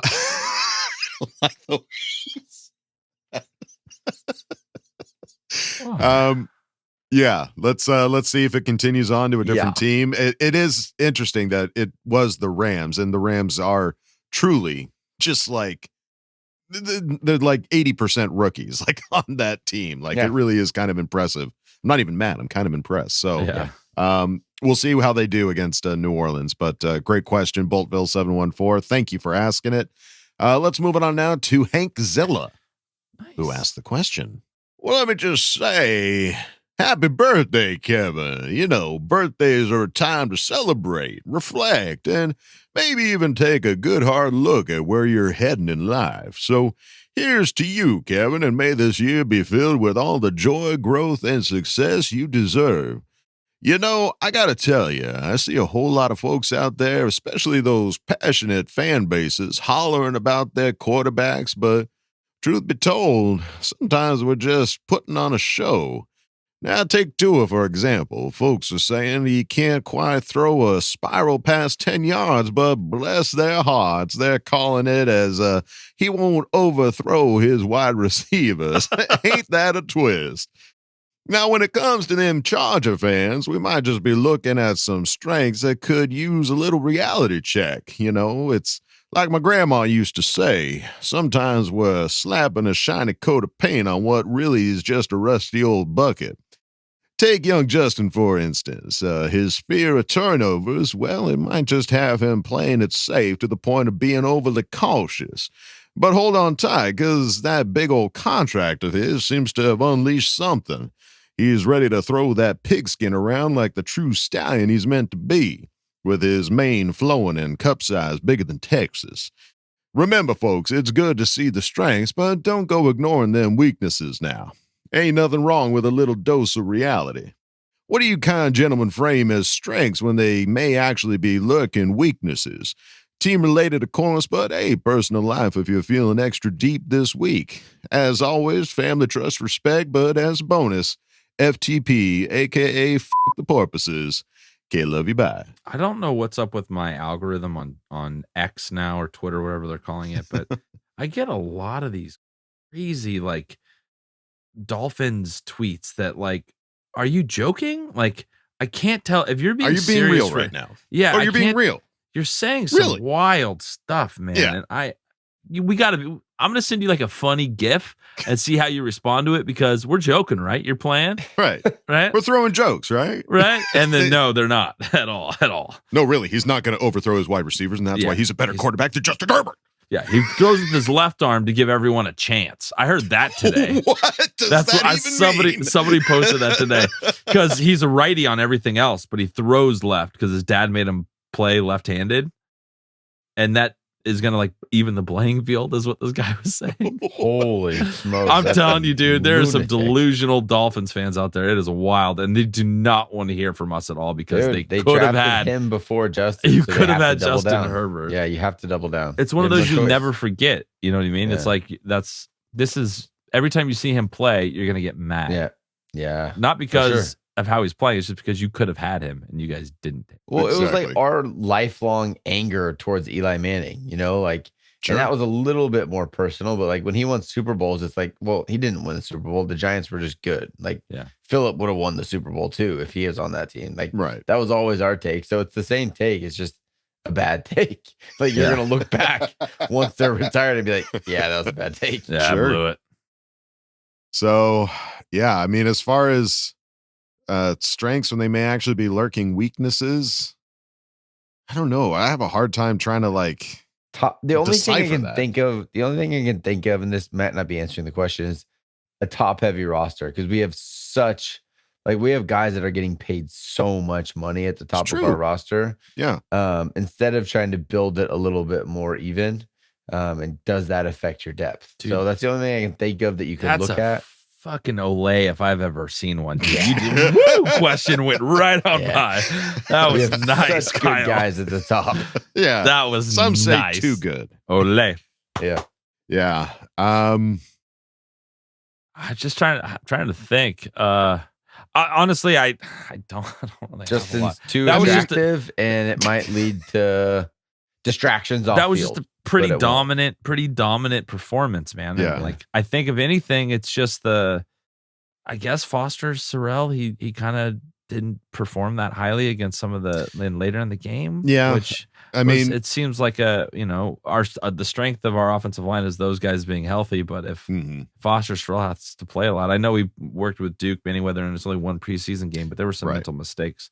So maybe that's something to consider. I think that's a good one to consider, just because Trey Pipkins right now is dealing with an injury, and he's going to be the next guy up is going to be Foster Sorrell. So you want to say like, oh well, Foster Sorrell, he worked with Duke Manyweather, surely he's picked up a thing or two and gotten better. And I think he was there at the beginning of the game. He was playing in that tackle spot, and when Easton Stick was the quarterback, seemed to do just fine. But when Max Duggan came in, it was like, whoop, it was like 4 straight sacks. You just might have been tired or something like that, but that's not a good excuse. I just feel, I don't know why I feel this way, and I think it's just biased, and I'm just kind of a negative on this guy. Basically, Hank's asking us to be negative. And the one aspect of this team that I've been negative about for the last couple of years is Trey Pipkins.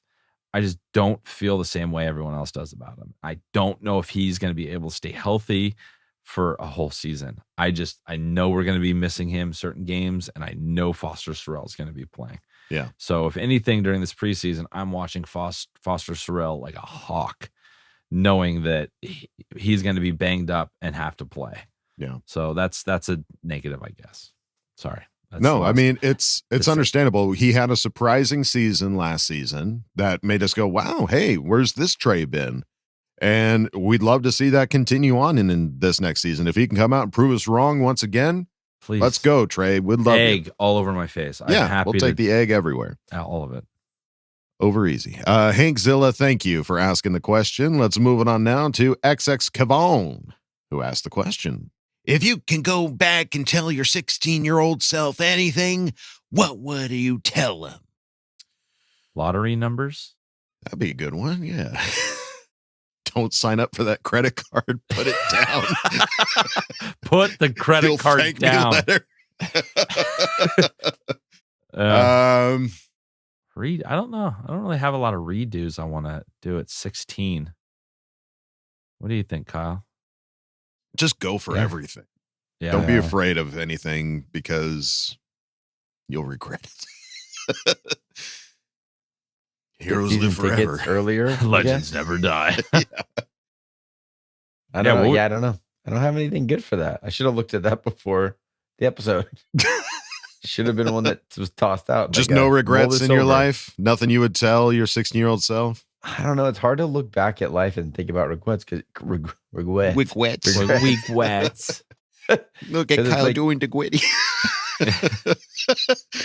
There you go. Tell your 16-year-old self, hey, learn the gritty. It's going to be really hot later on. You teach them how to Dougie. You know how to do it. Yeah. I just feel like anything that you would go back and redo it, it's part of what you messed up to get where you're at. Of course, so, yeah. Yeah, I don't know. I guess be more excited about the Justin Herbert draft. That's coming in 20 years. Yeah, get rid of. There's this guy, Justin Herbert. You're going to be a little sour about it at first. Just roll with it, buddy. Just roll with it. Or go back and invent podcasting, and we start this as the first podcast ever back in 2000. Oh, my God. So I was 16 in 2000. We would be in like 25th year of doing this podcast. It'd be 20. Yeah, because I was 2000. I was 16. So it'd be 23 years. Yeah. Oh, wow. We're old. XX Kavon, thank you for asking the question. Let's move it on now to Ather Kader. Ather, who asked the question. Kader. Bulldog, this is my question for Coach. I'm putting you in Brandon Staley's chair, baby. What do you want to see week 1? explosive offense or defense set the early and often climb down on Miami's offense. I'm taking the defense, baby. We need it desperately. Our offense will be fine. Let's go, Coach FTR, baby. Baby. What do you think, Coach? Yeah, I think like looking back at last season and where we fell short, that's what I want to see us improve on right away week one. And that's why you brought in a new OC. So like defensively, I think, yeah, you want to get better. You want to take away big plays, play consistent football, but I want to see us be able to run the ball when we need to run the ball. Like I'm confident that we'll get up on them. And I believe that we're a better team. So I want to see us like run the ball consistently in the second half when we have a lead and close the thing out. Cause that's what we couldn't do in the playoffs. That's what ended our season, was an inability to run the ball when they knew we were going to run the ball. Right. So I think that's the number one thing going into this offseason. That's what we need to fix. So that's what you want to see improved upon week one. So explosive offense. Not even explosive. I think that's going to be inevitable. That's what we're going to try to do. Mm-hmm. I think it's the ability to like grind a team out at the end of the game and run clock and run the ball well. Well, I kind of with you on that too, and it felt like a little flip on this one. Usually we kind of came out, scored before the half, and didn't do shit afterwards, and we put up 2 tutties at the end. So adjustments can be made. They'll ease into it. I feel I'll have a lot more confidence in the play calling. So yeah, defense set the tone. You're going to frustrate the offense. They're going to make mistakes, and that's only good for our offense. There you go. All right. There you go, Athir. Thank you for asking the question. Let's move it on now to Zachary Shelton, who asked the question. What should be the theme song for the team this season? I have 2 thoughts of 2 different types of theme songs. For the haters and the people that want to always put this team down, We're Not Gonna Take It by Twisted Sister. For main theme song, either Sweet Victory by David Glenn Isley or Danger Zone by Kenny Loggins. Danger Zone, that's so good. Highway to the Danger Zone. Kenny Loggins is the man. So I like this because this isn't going like, he's not trying to replace, Thunderstruck or just the season. Just the name of the song. Like, what's a good name of the song? What's the narrative? Yeah. We Are the Champions by Queen. There you go. That's the winner. Come on. I like that one. I just used this song in our highlight video, but Hate to Say I Told You So. That would be a good one. By the Hives. Hate to Say I Told You So. Like it. I'll say Big Balls by AC/DC. We've got big balls. And he's got big balls. We've got the biggest balls of them all. That's when we go on our 4th and goal. Yeah, I love it. Plays. That was a good one. I'm gonna have to listen. I want to listen to that song now. That is the funniest song ever made. It really is. Zachary Shelton. You try to tell a younger person that song exists, they don't believe you. Like, no, they will not believe you. Yeah. Right. So wait, the name of the song is Big Balls, and it's AC/DC that sings it. Look it up. Look it up. Google it. Music was better in the 90s. I'm just telling you. Music used to be fun. Whippersnapper. It used to be a fucking good time. All right, Zachary Shelton, thank you for asking the question. Let's move on now to Linus Vitas. Hey, our newest our Patreon friend. Patreon. Hey, coming in with the question. Certified Fresher Kiss also. Okay, here we go. What's up, CC gang? I've been listening for a few seasons now, and this is my first time reaching out, so I guess I'm certified fresh. Yes, just signed up for my number 10 special on Patreon, and I can't wait to put that patch on my Fresh Herbert jersey. I've got 2 questions. First question. I love this voice. I'm going to SoFi for the very first time on August 20th to see the Chargers versus Saints game. So stoked. I know it's preseason, but goddamn, tickets were only $14, so why not? Anywho, Thunder Alley. Is there Thunder Alley active during preseason games, or is it only active during the regular season? I hope Thunder Alley is active. Apparently, I don't know shit about fuck. I know that I'm going to be blasted and catch a lot of heat for this, but I would really like all of your opinions, okay? I've been following DJ Fluker since he was drafted by the Chargers. Growing up, I didn't care much for football, but I liked the Chargers because they were like my home team here in San Diego, but I really became a Chargers NFL fan when I met DJ Fluker at the Plaza Bonita Mall, in San Diego. Like a week or so after he was drafted, he had a security guard with him and a lot of people who were around asking for autographs. He was so nice in person. Anywho, I know he did not live up to his first round status, and he has not played a game since 2020. Recently, he's been posting on Instagram, and he's been training hard. Like, he is in the best shape he's ever been in his life, and it appears he's ready to join a team.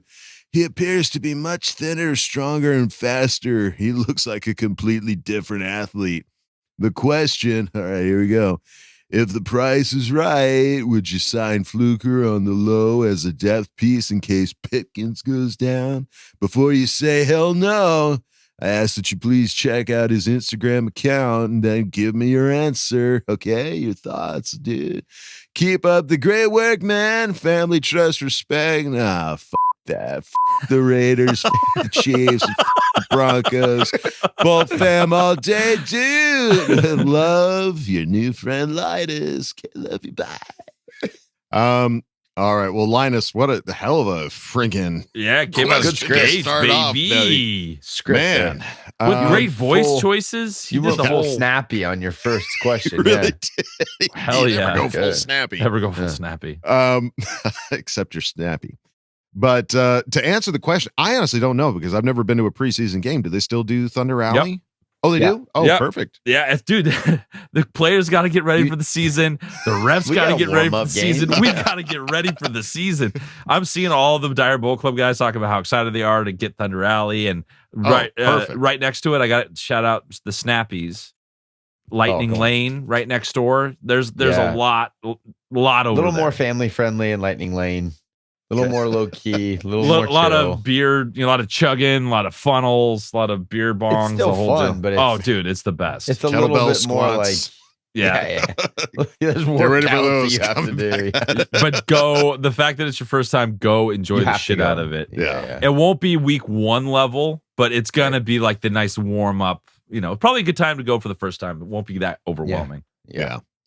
And then as far as DJ Fluker, I loved seeing him out there. I mean, it seemed like a great guy, great personality. And obviously you had a great interaction with him at the mall.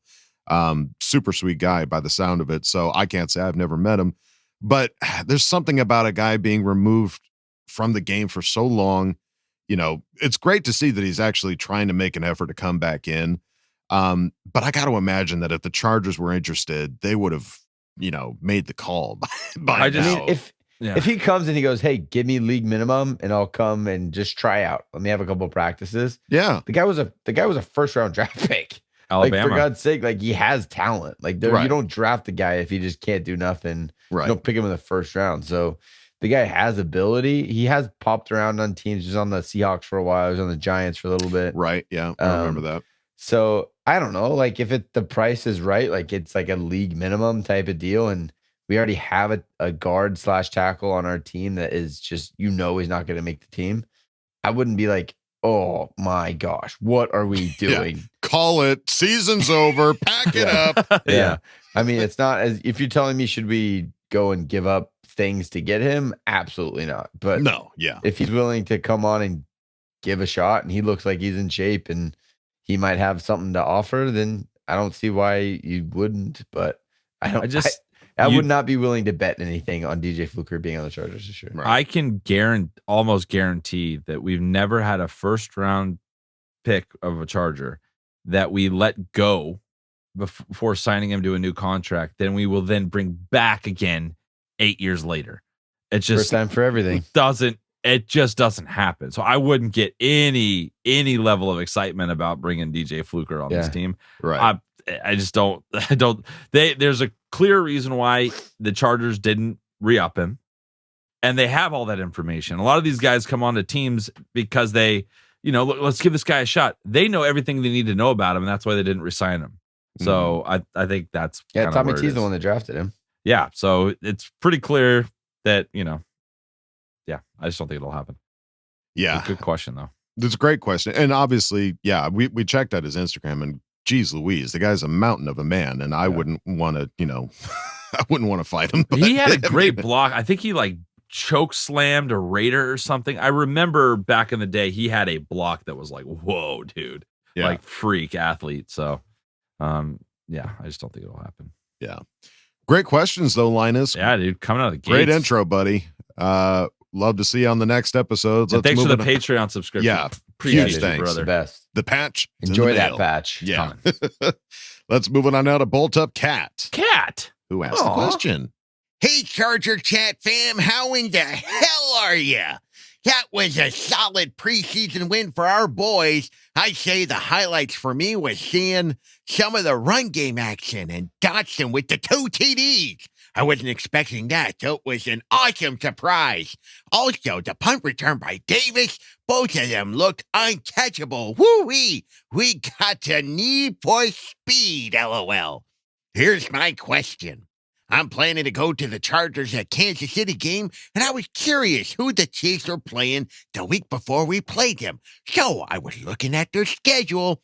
Did you know they played the Donkeys, then us, then the Donkeys again? Seems kind of shitty that they get the chance to possibly take over the division 3 weeks in a row. Do you guys think this is an opportunity for them or a challenge? Of course, I hope we will take them down this year, and we definitely play them hard. But always sticks in my head that they seem to get the calls and best us by the end of the game. And counting on the Donkeys to take one from them doesn't seem like an option. I love the new merch. Just put in my order. Can't wait to see you guys and all the fam at Game 1 on September 10th. FTC, FTR, FTB, and K-Love you. Bye. Yes, that new merch from, is it Jeremy Searcy? Yeah, Jeremy. Yeah, Jeremy Searcy. Go follow Got to him, shout out dude. him. Dude, He put out sick. some awesome logos for us that we Unreal. immediately threw it on some shirts. And I got so excited, because we haven't really done a new shirt or anything in a couple years. So it was like, talk to Jeremy. He's like, dude, let's Say collaborate. less. And I was like, Yeah. oh yeah, your shit's awesome. This is awesome. So yeah, if you want to go check those out, they're over at our website.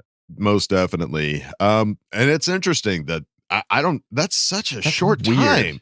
Donkeys, Chargers, Donkeys, like to have 3 like AFC West games in a row feels weird. I don't remember that happening a lot, and it to be Broncos, Chargers, Broncos is weird. Well, we're near the end of the year when we play them, right? It's like near the end of the season that we play Kansas City. I think I think we October play 22nd? at Arrowhead. No, we're playing Arrowhead pretty early. Oh, on. that's right. No, I'm sorry. Yeah. I'm thinking when they come to SoFi. I That's think it's at near the the end. end of the season. That's First time we So play them. that It's in the seems middle. like if it was at the end of the season, then that'd be exciting. Be like, oh man, we only got 3 weeks Coming left. down And, to the who's end, gonna yeah. come away with it? But yeah, to have it so early in the year, Weird. it is weird. I don't know if I would call it a opportunity or a challenge. I don't know. Well, they have to go to Arrowhead, and that sucks. Sorry, they have to go to Denver, Mile High Stadium. That sucks. Sure. So hopefully that we beat them up a little bit, and they're not great, and then they go to Mile High, and because of what we did to them, they suffer another loss, and we're like, "You're welcome, Donkeys." You know, that kind of energy. So a challenge is what you're saying. Yeah. Cool. Yeah, I like it. All right. And what if they suck? What if they have a skid where somebody's not feeling They great? lose Or 3 suck? AFC West games in a row because Patrick Mahomes hurt his pinky. Well, and he yeah, can't what play like for for 3 weeks. instance, I'm not wishing this on him, but if Patty Mahomes is out those 3 games, like what, That's or tough. Kelsey or one of these guys, God, there's no you gotta- time to catch up. Come on. Okay, I'm not Right? going to put this on anyone, but good God, one of those guys has to get freaking hurt at some point. Please. Those dum-dums have never missed a game, it feels like. How is that possible? No, I'm not going to put injury on I don't want anyone to anyone, get hurt. No, Don't want that. but I don't get how it doesn't happen. That's all I'm saying. Our guys get hurt all the time. Those 2 mofos, it's impossible for them to get hurt. Yeah. Derwin James pile drives Kelsey and somehow Pops up. he's still walking. Yeah. Yeah. I'd be in a wheelchair today if that was the case. But I think we'll go with challenge on that one, Bolt Up Cat. I think it's going to be harder for them you got to stay mentally really locked in there. Yeah, those are must-win games for them, and if they come out even missing half a step, it could be all the difference in the world. AFC, that's an AFC West, skid for them. They don't do well. That's some trouble. Good for us. So great question, Bolt Up Cat. Thank you for asking it. And we go out of Ask Bolt Fam with Bolts and Bogies, who asked the question. What's up, guys? Happy birthday, Kev. The scrimmage on Sunday was packed. Great turnout by the fans to support the team so far this camp. Love what you guys do with the podcast to bring this Chargers community together. Also, congrats to Don Coryell and the Coryell family for the Hall of Fame induction. I wish he could have been there. Question time. Chargers down 4 points on the Chiefs' 5-yard line in the AFC Championship game. What play are you calling, and who's the ball going to get us the score and take us to the Super Bowl? I'm having Keenan in the slot and having him run to the end of the end zone, then break right as Herbert rolls out. And if the plays are not there, Herbie runs it in for the score, just like his first NFL touchdown his rookie year. Thank you, FTR, FTC, and FTB. K, love you, bye. All right. That'd be kind of fun, like the full circle, like his first touchdown is how he closes it out. I like what you did there, Bolton. Very Hollywood. I love that. What's the play when like the quarterback has it and he like kind of throws it, but then he like holds it behind his back? Is that it? Okay. Yeah. Give me the Statue of Liberty. Do you know what's crazy? That's a Boise State play. Boise State made that famous in the Tostitos Fiesta Bowl beating Oklahoma. I'm pretty sure Kellen Moore was the quarterback. You don't say. I'm pretty sure it was him. I can't confirm, but I will here in a second. Kellen Moore's Statue of Liberty. 5 yards out. Yeah. I'm giving it to as like they did it as like the 2-point conversion to win the game. I do remember that. Yeah. Yeah. I gotta remember that. I don't think Kellen Moore was the quarterback. I think it too was early for that. I think it was too early for him. It was the season before, if I remember correctly. Okay. You're whatever you do, you're putting it in your best player's hands. Sure. You're not, you just are. You're putting it in Justin's hands. And then how you scheme that up to get guys open. It's harder when you're at the 5-yard line. That's not an easy place to run routes and get the route tree going because you have such limited space. So what do? Some of that stuff they did with the tight ends last year where it was like these quick ends that got guys open, clearing stuff out. I think that would be interesting. But I don't care as long as they score, honestly. I put my biggest guys on the field. You have Mike Williams, Donald Parham, Quentin Johnston. You find the matchup you like and put the ball up. Mm-hmm. I mean, we don't know the situation here. If there's time left on the clock, if it's 4th down, all that's going on. The rollout I like, but a lot of the times if you're rolling out straight, you take away half the field. So you eliminate half the matchups. Right. So I love Justin as a pocket passer. I agree that his legs are awesome. We don't tend to use him in that way. So I would hate to be like, hey, now all of a sudden you got to lower your shoulder and score this tutty. I just think that we are so big that you take one matchup's going to be there. You're gonna have one 5'9" guy. Just go to that guy. They don't have 3 6-foot corners, so one guy's going to be disadvantaged. Right. So you go after and then you have Keenan to run his little choice route. You got 2 fades on the outside, and then you got Keenan on the slot, and whatever the matchup is best, you go after it. So yeah, I don't know. I just think he's too good of a thrower. You got too big of bodies that somebody's got to go up and get it. There you go. That's going to be so hard for these defenses to play against us, man. Like, I know. Jesus. I mean, just like every preseason, it's going to be like, I can't wait to see the first stringers out there. Like, that's really what's going to blow the lid off of this place. And we're going to be there. And what we are. Oh, we are. September 10th, baby. We're going to be there. Bolts and Bogies, thank you for asking the question. And thank you, everybody, for asking the question here in Ask Bolt Fam. We greatly appreciate it. Love all of you guys. Love everybody that's been a part of this podcast. I mean, Mr. Pekar, really started us off there and like that squishy, feely part. We appreciate you, man. We really appreciate every single one of you. Thank you guys so much. But I think that's going to. And Frank. Thank you, Frank. And Frank. Thank you, Antonio. Thank you. Yeah. Awesome. So good. This is a very thankful episode. Confirm, Kellen Moore was a redshirted freshman at that Tostitos Fiesta Bowl. He wasn't the quarterback, but he saw it work. He was there. He saw the magic. Yeah, it's in. They completed a hook and ladder and a Statue of Liberty in that same game. So come on. There's some tricks up his sleeve. Tricks are coming this season. I can feel it. But I think that's going to do it for us here at Charger Chat. Any final thoughts there, guys? Bolt up, baby. I'm planning to be at the Thursday training camp practice. That's a season ticket holder one. Ooh, lights out. That was a great time to get out on this. That's perfect. It's okay. No, keep going. Lights on. I will be at the Thursday training camp with the joint practice with the Saints. I believe. I'm pretty sure I'm going, and I'll also be at the game on Sunday. So if you're around section 307, come say hi. There you go. Love it. Opportunities to meet and greet the coach. And also next week is the finale of Brisket Broad, the trivia. So we're going to find out who takes home that sweet ass cereal box with all those sweet ass signatures. So don't miss that. I want it. I need it. Need it. Have it now. All right. That's going to do it for us here at Charger Chat, folks. Don't forget to bolt up because we're ready for any squad, any place. Okay, love you. Bye. Okay, love you. Bye. Love you. Bye. And now, a word from our sponsors. Hey, Johnny boy, why the long face? Did you break your plates again? Sounds like you need to take a trip to Antonio Gates' first-rate plate estate for all your plating needs. There's no debate these great plates are perfect for blind dates with inmates, even for cut-rate cheapskates. We don't exaggerate or underestimate when we estimate you to appreciate and infatuate with these plates. We've got dinner plates, hot plates, steel plates, tin plates, silver plates, gold plates, armor plates, breast plates, home plates, name plates, collection plates, license plates, and more. Celebrate with your primate roommate while you acclimate and celebrate with Antonio Gates' first-rate plates. Gyrate your way straight up state and anticipate no wait, and we mitigate the tax rate with a cut-rate rebate. Open late for the due date with your teammate at the tailgate. We operate off Interstate 8, where we await to congregate with you. Antonio Gates' first-rate plate estate. Visit us straight away.